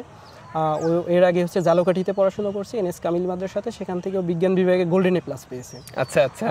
আমি তো হচ্ছে অনার্স মাস্টার্স বরিশাল বিশ্ববিদ্যালয় থেকে শেষ করলাম। তো আমার বাবাকে দেখেছি, যে মানুষটা 250 মিলিলিটার তেল কিনতে পারতো না, সে আজকে আল্লাহর রহমতে আমাদের বাড়িতে বিল্ডিং করতে পারছে। তো সততা নিষ্ঠার সাথে থেকে সেই যে করতে পারছে এতটুকু, এটা আমার জন্য একটা অনুপ্রেরণা। আচ্ছা, আমি যেহেতু হচ্ছে একদম প্রান্তিক লেভেল থেকে যেহেতু আসছি, আমি হচ্ছে একদম আমার হচ্ছে পিরোজপুরে জন্ম, মঠবাড়িয়ার একদম প্রান্তিক জায়গা থেকে আমরা চলে আসছি। আমাদের গ্রামে হচ্ছে এখনো ওইভাবে হচ্ছে পরিবর্তনটা আসে নাই, বা শিক্ষা ক্ষেত্রে যে বিনিয়োগ করতে হবে এই কনসেপ্টটা আসে না। আমি আমার বাবাকে এই জন্য ব্যক্তিগতভাবে ধন্যবাদ দিই যে আমার বাবা এই জিনিসটা বুঝতে পারছে। উনি বোঝে নাই যে হচ্ছে ইনভেস্টমেন্ট ইন এডুকেশন এই কনসেপ্ট উনি বোঝে নাই, কিন্তু উনি কিন্তু আমার দিকে হচ্ছে যা লাগবে সেই ফুয়েলটা তোমাকে পিছন থেকে দিয়েছে। এবং আমি হচ্ছে মানে সেই প্রাইমারিতে আমি টিউশন পড়েছি। তো ওই সময়টা মানে টিউশন পড়াটা গ্রামে আমার জন্য ছিল বিলাসিতা, কিন্তু আমার বাবা কিন্তু আমার জন্য এগুলো করছে। সেখান থেকে হচ্ছে আমার আশা। এই কারণে আমার গল্পের আনএকনোলেজড হিরো হলো আমার বাবা। তারপরে আমি হলো যখন হচ্ছে কলেজে ভর্তি হই, আমার একজন টিচার ছিলেন আব্দুল হালিম স্যার, উনি বর্তমানে BCS ক্যাডার হিসেবে আছেন, ASP-তে BCS পুলিশ ক্যাডারে উনি আছেন। তো ওনাকে যখন হচ্ছে আমি কলেজে এসে পেলাম, উনি আমাকে সরাসরি কখনো বলেন নাই যে হাসান তোমাকে BCS ক্যাডার হতে হবে, বাট ওনাকে দেখে আমি শিখেছি, ওনার আদর্শটাকে আমি ধারণ করতে পেরেছি, এবং আমার কাছে মনে হয়েছে যে আমাকে একদিন ইনশাল্লাহ ক্যাডার হতে হবে। আচ্ছা, এবং আমি আজকে খুবই গর্বিত এবং আনন্দিত যে আমি হচ্ছে আজকে ক্যাডার হতে পেরেছি। আর আমার জার্নিতে হচ্ছে আরও অনেক মানুষ ছিলেন। আমাদের হচ্ছে গ্রামের একজন বড় ভাই ছিলেন আশরাফুল ইসলাম, উনি হচ্ছে আমার সাবজেক্টেই পড়াশোনা করছেন, উনি বরিশাল BM কলেজ থেকে পড়াশোনা করেছেন। তো উনি হচ্ছে আমাকে, ওনার সাথে আমার পরিচয়টা মূলত হলো অ্যাডমিশনের ওই সময় থেকে। তো ওই সময় থেকে শুরু করে আমার বরিশালে হচ্ছে মেস পাওয়া, কোন জায়গায় আমি থাকবো, কি করব কি না করব, এবং ওই অনার্স থেকে শুরু করে এখন পর্যন্ত আমার হচ্ছে অনেকগুলো চাকরির যে আবেদন সেটা কিন্তু তিনি করে দিয়েছেন। মানে আমার হচ্ছে এখন পর্যন্ত মানে খুবই ইন্টারেস্টিং ব্যাপার যে আমার হচ্ছে টেলিটকের কোনো সিম নেই, তো যে কারণে কি করতে হবে, ভাই আমাকে অ্যাপ্লাই করে দিয়েছে। এমনও হয়েছে যে ভাইকে বলছি যে ভাইয়া অ্যাপ্লাইটা করতে হবে, সে বলছে যে হাসান দরকার নাই, আমি করে দিই। সে অনেকগুলো করে দিয়েছে। তো উনি হচ্ছে আমার গল্পের একজন হিরো। আরেকজনের কথা আমাকে বলতে হয়, সেটা হচ্ছে আমাদের মেহেদি হাসান ভাই, আমাদের হচ্ছে পলিটিক্যাল সায়েন্সের ফার্স্ট ক্যাডার। তো ওনার সাথে আমার পরিচয়টা ইউনিভার্সিটি থেকেই ছিল, বাট ওনার সাথে সম্পর্কটা মূলত বিল্ড আপ হয় হচ্ছে করোনাকালীন সময় থেকে। তো এরপরে হচ্ছে ওনার সাথে খুব বেশি ক্লোজ হয়ে যায়, এবং ওনাকে আমি দেখেছি যে উনি হচ্ছে সেই মানুষ যে হচ্ছে মানে ওনার বাড়ি কাছাকাছি বরিশাল থেকে, কিন্তু উনি হচ্ছে ঈদের মধ্যে বাড়িতে যায় না, যেটা হচ্ছে আমি পরবর্তীতে আমাকেও অ্যাপ্লাই করতে হয়েছে। যে আমাদের হলো 46তম BCS এর আগে ঈদ ছিল, তো ওই ঈদে কিন্তু আমি বাড়িতে যাইনি। আমাদের ম্যাক্সিমাম সময় পরীক্ষাগুলো পড়তে হচ্ছে ঈদের পরে, 45তম 46তম। এই যে স্যাক্রিফাইসটা মানে আমারও মনে আছে যে হচ্ছে আমি এই লাস্ট যে ঈদটা এটা হচ্ছে ফ্যামিলির সাথে করিনি। তো অনেকেরই অনেক না বলা কথা আছে যেগুলো আসলে আমরা শেয়ারও করতে পারি না, বাট এগুলোর মধ্যে দিয়ে গিয়েই না হচ্ছে আমরা এই স্টেজে আসতে পারি। আর কারো নাম আরও হচ্ছে আমাকে, যেহেতু আমি হচ্ছে ইউনিভার্সিটিতে পড়াশোনা করছি এবং ভালো রেজাল্ট যেহেতু করছি, ভালো রেজাল্ট মানে প্রথম দিকে যেহেতু ছিলাম, অনেকেই আমাকে হেল্প করছে, ইউনিভার্সিটির টিচাররা আমাকে হেল্প করছে।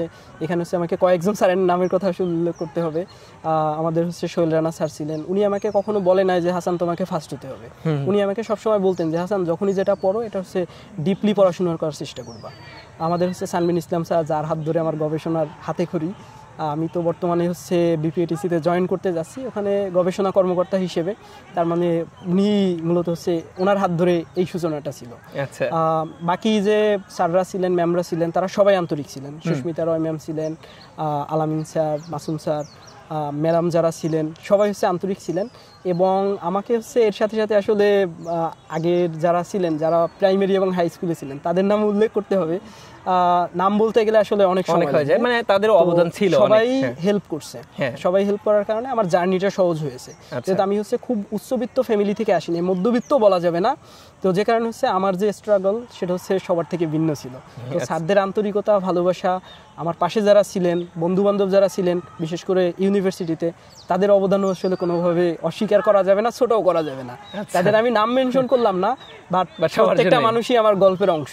প্রত্যেকটা মানুষের ক্ষুদ্র ক্ষুদ্র অবদানের ফলে আজকে আমি এই জায়গাতে আসতে পারি। আচ্ছা, আমার ক্ষেত্রেও অনেকটা ওরকম। আমার যখন আমি ভার্সিটিতে প্রশ্ন কীভাবে আমি জানি না, কি করতে হবে না করতে হবে আমি জানি না, তখন হচ্ছে আমার এক বন্ধু রাজীব, ও হচ্ছে আমাকে বলে ওই ভার্সিটিতে পরীক্ষা দিবি, ওখানে হচ্ছে এমসিকিউতে পরীক্ষা হয়, ঠিক আছে। আমি বলি এমসিকিউ পরীক্ষা ওগুলো তো পারবো অনেক, ঠিক আছে। তো আমি বাসা থেকে প্রিপারেশন নেওয়া শুরু করব ভাবছি, তখন হচ্ছে আমার এক শিক্ষক হচ্ছে আমাকে বলেন, তরুণ স্যার, আমাকে হিসাব বিজ্ঞান পড়াতেন। তো তরুণ স্যার বলে যে এই তুই বাসায় বসে কি পড়িস, তুই চলে আয়, তোর কোচিংয়ে ভর্তি করে দিই। ওই স্যার টাকা নেই, আর টাকা আমি দিয়ে দেবো, তুই আয়। তো আমি টাকা দিয়েছি, কিন্তু অনেক কম অ্যামাউন্টে স্যার আমাকে ভর্তি করে দিয়েছে একটা কোচিংয়ে।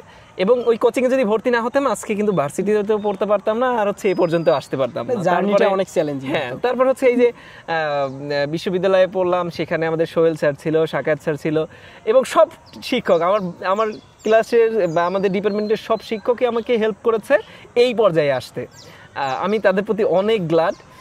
অন্তত আমার পুরো পার্সোনালিটি চেঞ্জ করে দিয়েছে আমার বিশ্ববিদ্যালয়ের শিক্ষকেরা। এটাই আসলে আমার তো সহধর্মিনী, এগুলো নিয়ে আমি শেয়ার করবো না, যেগুলো আজকে তোমাকে নিয়ে।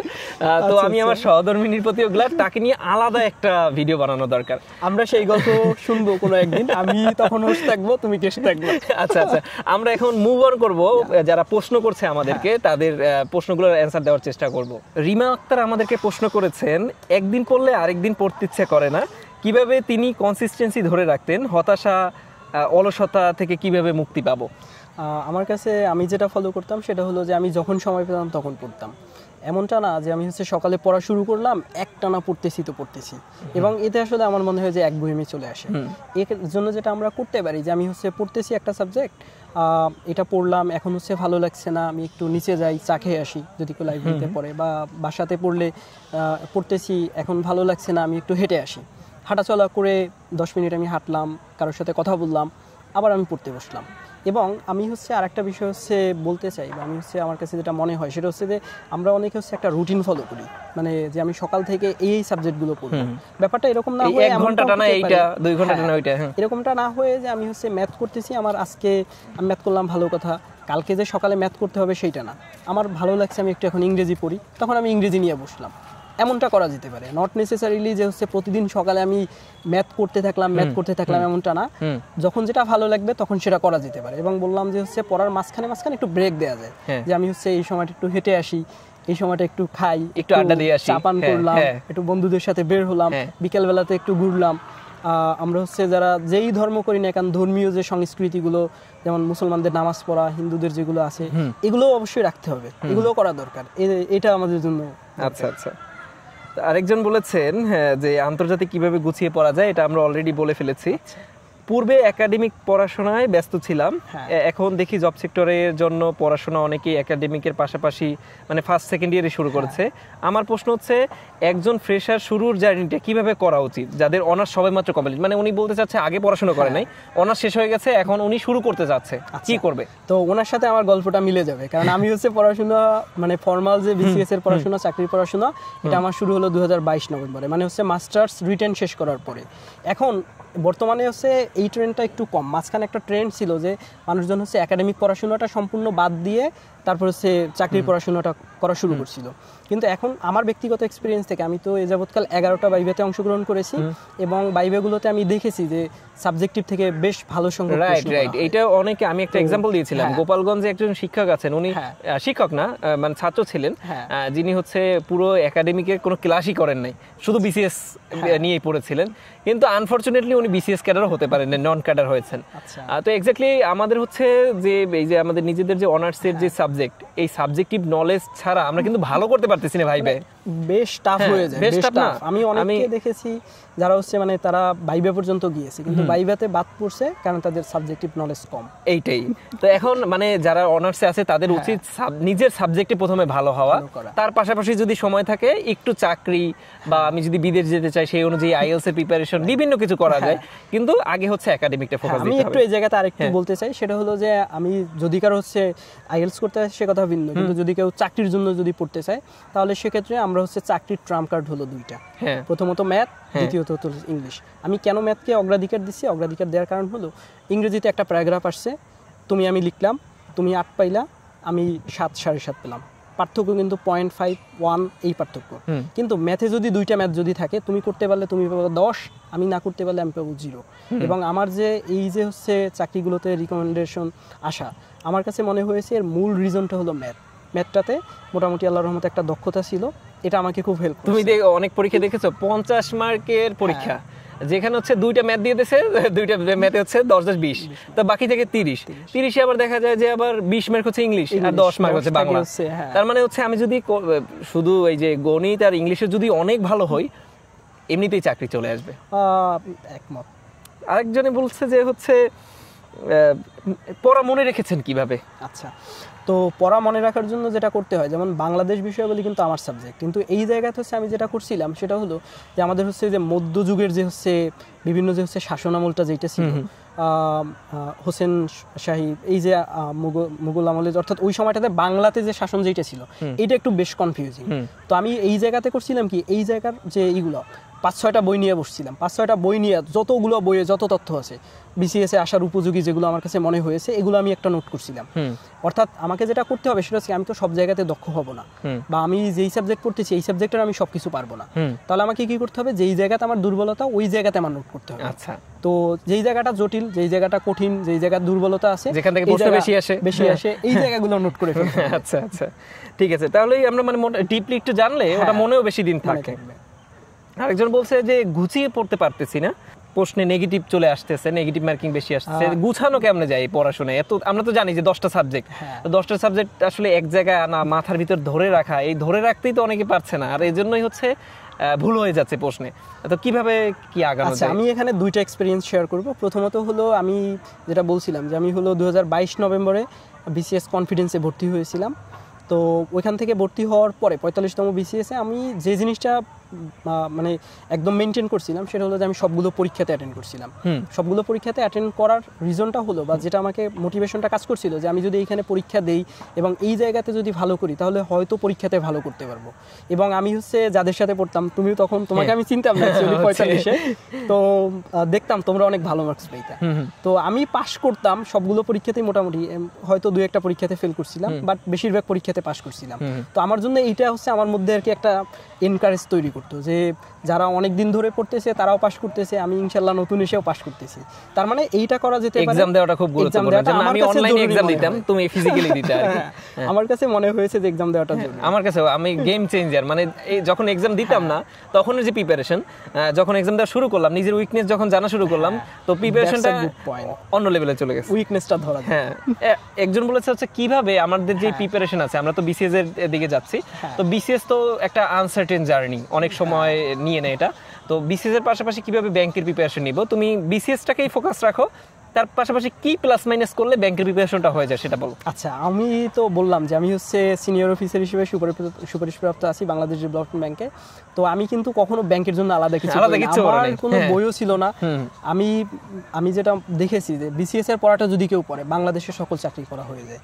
আমি খুব দায়িত্ব নিয়ে বলতে পারি, যদি বিসিএস এর পড়াই যদি আমরা ভালো মতো জানি তাহলে আমাদের সব পড়া হয়ে যায়। এখন অনেকে বলতেছে কি, যে একটা বারবারই চলে আসতেছে সবার কথায় যে তারা সবাই হতাশ। তো এই চাকরির পরীক্ষার সময় আমরা তো হতাশ হয়, যেমন আমার অনার্স শেষ হয়েছে প্রায় 20 সালের দিকে, মাস্টার শেষ হলো 21-22-এর দিকে। তো এই তারপর এত দিন এই যে 25 পর্যন্ত হচ্ছে, কোনো জবের দেখা নাই, কিছু নাই, হচ্ছে না, বারবার কাছাকাছি যে ফেল করে যাচ্ছে।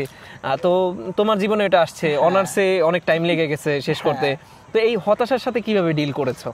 আমি আসলে সত্য কথা বলতে কি, আমার আসলে হতাশা কখনো কাজ করে না করার কারণ হলো কি, যেহেতু আমি বললাম যে আমি অনেকগুলো টিউশনের সাথে জড়িত ছিলাম। তো যখন ওদেরকে পড়াতে যেতাম তখন হচ্ছে আমাকে পড়ে যেতে হতো, এবং ওদের সাথে আমি একটা মানে বড় সময় ওদের কাছে কাটাতাম।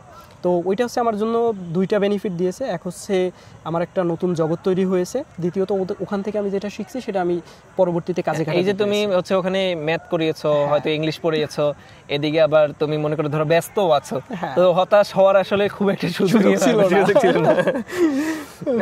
আচ্ছা, একজন বলেছে আরেকটু এখানে অ্যাড করতে চাই, সেটা হলো যে তোমার মতো আমার জার্নিটা অনেকটা একরকম, যেহেতু তুমি আমি সেম ব্যাচ। তো আমাদের হলো আমার ফর্মালি আমি মাস্টার্সের রেজাল্ট পেয়েছি 2024-এর শেষের দিকে। 2024 থিসিসে আমাদের বেশ সময় লাগছে। তো এখন আমার কিন্তু সাকসেস মানে আমার টার্গেটটাই ছিল আমি 2024-এর নভেম্বর ডিসেম্বরে আমি হচ্ছে অনেকগুলো টিউশনে ছিলাম, তো তো হঠাৎ করে মনে হচ্ছিল যে এখন টিউশন থেকে মনে হয় একটু বিদায় নেওয়া দরকার বা বিশ্রাম নেওয়া দরকার।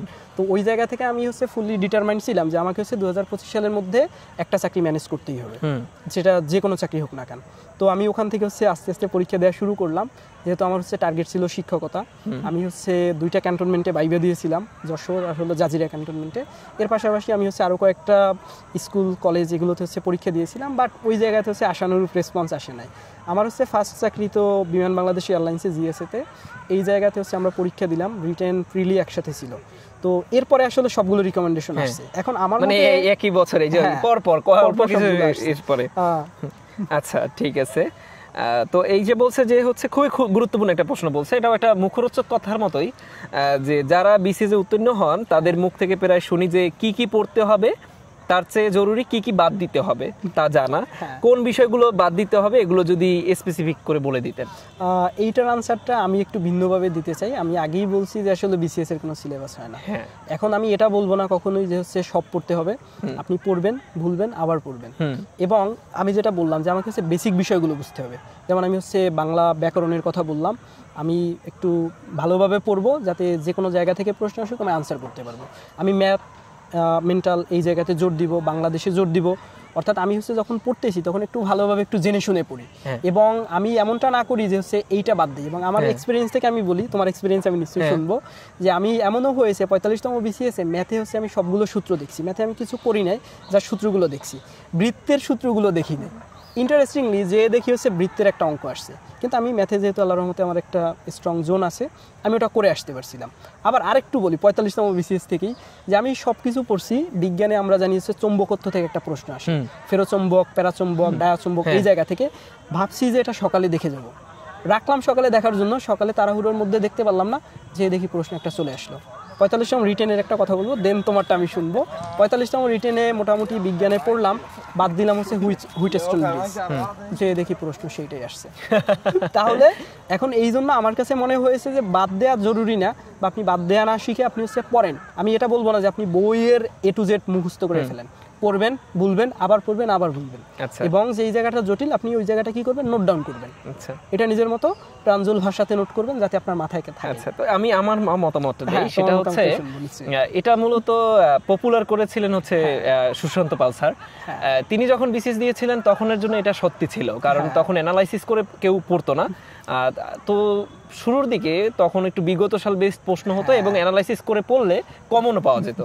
তো এখন অনেক জার্নি সেই পথটা চলে আসছে। তারপরে হচ্ছে এই যে 45তম বিসিএস থেকেই প্যাটার্ন ভাঙা শুরু হলো, আর 45তম বিসিএস 46, 47 এখানে যায় দেখা যায় কি এখন প্রশ্নগুলো অন্য ক্যাটাগরিতে আসছে।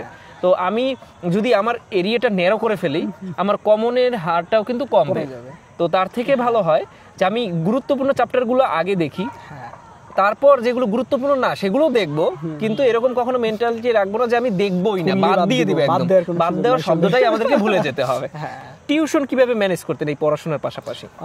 এখন এইটা হয়েছে কি, মানে টিউশনের আমার একটু এক্সপিরিয়েন্স শেয়ার করি। প্রথম থেকেই আমি হলো ফার্স্ট টিউশন নেই 2017 সালে, বাট ওই সময় আসলে প্রফেশনাল টাইপ ছিলাম না, একটা টিউশন করাতাম মোটামুটি, আর ফ্যামিলি থেকে হচ্ছে ব্যাকআপ দিত। আমার হচ্ছে প্রফেশনাল টাইপ বা হচ্ছে মানে যে শিখতে হবে, শেখার জন্য যে পড়ানো, এটা শুরু হয় 2019 সাল থেকে। এবং 2019-এ আমি যখন হচ্ছে একটা স্টুডেন্টকে পড়াতে যাই, ওখানে হচ্ছে কন্ডিশনটা ছিল এরকম যে সপ্তাহে 6 দিন পড়াতে হবে, মানবিক বিভাগের সব সাবজেক্ট পড়াতে হবে, 2 ঘন্টা করে, আমাকে টাকা দিবে 3000। ওই সময়ের সাপেক্ষে বলি, এই সময়ের সাপেক্ষে বলি, 2 সময়ে আসলে অ্যামাউন্ট একটু কম। কিন্তু আমার টার্গেটটা ছিল কি যে আমি এখানে যেহেতু মানবিক পড়াতে যাচ্ছি, মানবিকের সব সাবজেক্ট পড়াতে যাচ্ছি, আমি এখান থেকে যেটা শিখবো এটা হচ্ছে আমাকে পরবর্তী লাইফে সহযোগিতা করবে। এবং সত্যিকার অর্থে এটাই হয়েছে যে আমি ওইখান থেকে যেটা শিখেছি, মানে এই যে বললাম যে ভূগোল যে হচ্ছে নবম দশম শ্রেণীর যে মেইন বইটা পড়তে হবে, এটা কিন্তু আমি ওখান থেকে শিখছি। আচ্ছা, তো এইগুলো হচ্ছে আমাকে হেল্প করছে। একজন বলছে যে 8-10 ঘন্টা কিভাবে পড়তেন, কতদিন পড়তেন। আমি মানে এমনিতে একটা স্ট্যান্ডার্ড সেট করেছিলাম, তো ওনাদের বলেছিলাম সেটা হচ্ছে যারা একদমই দুর্বল, যারা অনার্স শেষ হয়ে গেছে, তারা 8 ঘন্টা মিনিমাম পড়া উচিত, কারণ তাদের তো আর কোনো কিছু করার নেই। তোমার ক্ষেত্রে তোমার এক্সপিরিয়েন্সটা কি, যে তুমি অনার্স শেষ করার পরে যখন সিরিয়াস হলে যে আসলে চাকরি পড়ার জন্য, তখন থেকে কতটুকু সময় দিয়েছো প্রতিদিন এবং কিভাবে কন্টিনিউ করেছো? আমার কাছে এই ক্ষেত্রে যেটা মনে হয়েছে সেটা হচ্ছে যে মানে কন্টিনিউটি ধরে রাখা জরুরি। অনেকে করে কি দেখা যায় যে হচ্ছে 1 মাস বা 1 সপ্তাহ মানে একদম খেয়ে না খেয়ে পড়াশোনা করলো, সারা দিন পড়লো, আবার হলো 1 সপ্তাহ নাই। একজন লিখেছেন হচ্ছে রিভিশন কিভাবে দিয়েছেন? রিভিশনটা আসলে জরুরি, কারণ আমি হচ্ছে যখন বিমান বাংলাদেশ এয়ারলাইন্সে যখন যোগদান করি তো এই 5 মাসে একটু পড়াশোনা কম হয়েছে, বিশেষ করে প্রিলি তেমন একটা পড়া হয় নাই, যেহেতু অনেকগুলো পরীক্ষা ছিল রিটেন বেজের কি পড়াশোনাটা ছিল। তো 47তম বিসিএস এসে দেখলাম যে বেশ কিছু জায়গাতে কনফিউশন তৈরি হয়েছে। তো তখন দেখলাম কি যে এইটা যদি রিভিশনটা দিতে পারতাম আর একটু সময় পেলে 47তম বিসিএস এ যে ভুল যতটুকু হয়েছে এতটা হতো না, তার মানে রিভিশনটা অবশ্যই দরকারি। আচ্ছা আচ্ছা, ঠিক আছে। ভোকাবুলারি নিয়ে তো তুমি বলেছো, আর এমনিতে ধরো হচ্ছে তুমি কিভাবে পড়তা শুরুতে, যে একদিনে 3-4টা সাবজেক্ট ধরতা নাকি হচ্ছে একটা সাবজেক্ট ধরে শেষ করতা? আমার স্ট্র্যাটেজিটা ছিল এরকম যে আমি হচ্ছে করতাম কি মানে যখন যেটা ভালো লাগবে তখন সেটা পড়তাম, এবং এরকমটা ছিল না যে আমি 1 সপ্তাহ বাংলা পড়লাম পরের 1 সপ্তাহ ইংরেজি, এবং এটা আমি গোর বিরোধী। কারণ 1 সপ্তাহ যদি আমি বাংলাটা পড়ি 1 সপ্তাহ যখন আমি পড়বো না তখন আমি সবকিছু ভুলে যাব। তো এই জন্য অন্তত কম হোক 30 মিনিট হোক 20 মিনিট হোক আমি ওই সাবজেক্টটা ধরব। এটা আমি তোমার সাথে এগ্রি করি। রিজন হচ্ছে আমি শুরুতে যখন ছিলাম তখন ওরকম যেটা ভালো লাগতো মানে মিক্স করে পড়াশোনা করতাম শুরুর দিকে। যখন দেখলাম এই পড়তে পড়তে বইগুলো যখন হাতের দখলে চলে আসছে যে আমি চাইলেই যে কোনো একটা বই একদিনে রিভিশন দিতে পারি, মানে আমি 1 সপ্তাহের মধ্যে সব সাবজেক্ট রিভিশন দিতে পারি, তখনই শুধুমাত্র সাবজেক্টে আসছি যে এখন সাবজেক্ট ধরে পড়ি। কিন্তু যখন ওরকম একটা সাবজেক্ট পড়তেই অনেকের তো 1 সপ্তাহ তুমি বলছো, অনেকে আছে কিন্তু 10 দিন 15 দিন সময় লাগে একটা সাবজেক্ট পড়তে। তো এটা যদি কেউ করে তাহলে দেখা যায় যে 6 মাস পর সে রিভিশন দিতে যাবে, আবার সব ভুলে যাবে। তার থেকে শুরুতে মিক্স করে পড়াটাই বেটার। আচ্ছা, এই যে কোচিং এর ব্যাপারটা, সবার কি এরকম দূরে ঢাকা গিয়ে কোচিং করা উচিত বা হচ্ছে শহরে কোচিং করা উচিত, নাকি নিজেরা গ্রামে বসেও পড়তে পারে? কোনটা ভালো হয়? আমার কাছে এইখানে এখন হচ্ছে কি অনলাইনে আসলে আমরা অনলাইনে এমন একটা প্ল্যাটফর্ম যেখানে আসলে আমরা সবকিছু পাচ্ছি। এখন অসুবিধার জায়গাটা দুইটা তো পজিটিভ নেগেটিভ আছে। হ্যাঁ, অসুবিধার জায়গা যেটা সেটা হলো কি অনেকে বাসাতে পড়তে পারে না। তো যারা হচ্ছে বাসাতে পড়তে পারে না, লাইব্রেরিতে যাদের পড়া অভ্যাস, অর্থাৎ কোচিংটা জাস্ট আমাকে একটা গাইডলাইন দেয়, কোচিংটা আমাকে কিন্তু অনেক কিছু দিবে না। কোচিং একটা পথ দেখাবে, হাঁটতে হবে আমার এটা, এবং পথটা মসৃণ না, পথটা অমসৃণ। তার মানে হচ্ছে অমসৃণ পথটা আমাকেই দখল করতে হবে, আমাকে এগিয়ে যেতে হবে। কোচিং আমাকে জাস্ট বলবে যে এই ওয়েতে যাও। তো কোচিংটা এই কারণে, আর এখন তো যদি কেউ হচ্ছে বাড়িতে থাকে সে তো হচ্ছে অনলাইনে এখন বিভিন্ন কোচিং অ্যাভেলেবল, যার আসলে ওই যে বাসায় 8-10 ঘন্টা পড়া হচ্ছে অলরেডি, তার আসলে কোচিং এ আসার দরকার নেই। কিন্তু যে বাসায় বসে মোবাইল টিপছে বা মনোযোগ হচ্ছে না, পরিবেশ পাচ্ছে না, তার অবশ্যই শহরে ওঠা উচিত এবং হচ্ছে কোচিং কন্টিনিউ করা, লাইব্রেরিতে পড়া উচিত। হ্যাঁ, আচ্ছা, এই হাতের লেখা জরুরি কিনা? হাতের লেখাটা এই যে রিটেনের ক্ষেত্রে এইটা হচ্ছে খুব জরুরি না, বাট হাতের লেখাটা এমনটা হওয়া উচিত যাতে টিচার বুঝতে পারেন। যিনি খাতাটা দেখবেন তিনি যাতে রিড করতে পারেন, স্পষ্ট যেন হয়। হ্যাঁ, স্পষ্ট হওয়াটা জরুরি। অনেকে বলছে যে প্রেম, ডিপ্রেশন, বিরহ, এগুলো নিয়ে একটু বলো, তোমার জীবনে কি ছিল কিছু? ব্যাপারটা হলো কি আসলে প্রেম করলে যে পিছিয়ে থাকবে, প্রেম করলে যে এগিয়ে যাবে, ব্যাপারটা এরকমটা না। এক একজনের স্ট্র্যাটেজি এক এক রকম, এক একজনের গল্প এক এক রকম। মানে আমার যেটা করতে হবে সেটা হলো যে আমি প্রেম করি যা কিছু করি না কেন, আমার পড়াশোনাটা সবার আগে। এটা সবার আগে বলতে মানে এমনটা বোঝাচ্ছি যে হচ্ছে পড়াশোনাটা আমাকে রেগুলার করতে হবে, যে আমি হচ্ছে ওই যে কন্টিনিউটির কথা যেটা আগে বললাম, যে আমাকে কন্টিনিউটি বজায় রাখতে হবে। আমাদের এমন একটা বয়স যে বয়সে হচ্ছে এখানে আবেগ অনেক বেশি, আমরাও জানি, হয়তো বা আমরাও এখানে আমাদের ব্রেকআপ হয়ে গেলে আমরাও ভেঙে পড়তাম। কিন্তু যদি আমরা কেরিয়ার থেকে পিছিয়ে যাই, আমরা আমাদের সামনে 20-30 বছর কিন্তু খুবই খারাপ যাবে। তো সবার উচিত পড়াশোনা, কেরিয়ারকে প্রায়োরিটি আগে দেওয়া, তারপর বাকিগুলো হচ্ছে সেকেন্ডারি। হ্যাঁ, একজনে বলেছেন তিনি হচ্ছেন কুয়েটে পড়াশোনা করেন, 3rd ইয়ার সম্ভবত আছেন, না 3rd পজিশনে আছেন হয়তো। মানে তিনি হচ্ছে ব্যাংকের প্রিপারেশন নিতে চাচ্ছেন এবং ব্যাংকে চাকরি পাওয়ার পরে হচ্ছে বিসিএস নিয়ে ট্রাই করবেন, নাকি এইটা ভালো হবে, না আরেকটা তিনি বলেছেন এগুলো রেখে আমি বিদেশ চলে যাব, কোনটা ভালো হয়? এখন এইটা আসলে তাকে সিদ্ধান্ত নিতে হবে যে তিনি বাংলাদেশে থাকবেন নাকি হচ্ছে তিনি বাইরে যাবেন। প্রথমত এই সিদ্ধান্তটা আমরা কেউ নিতে পারবো না, তাকেই নিতে হবে।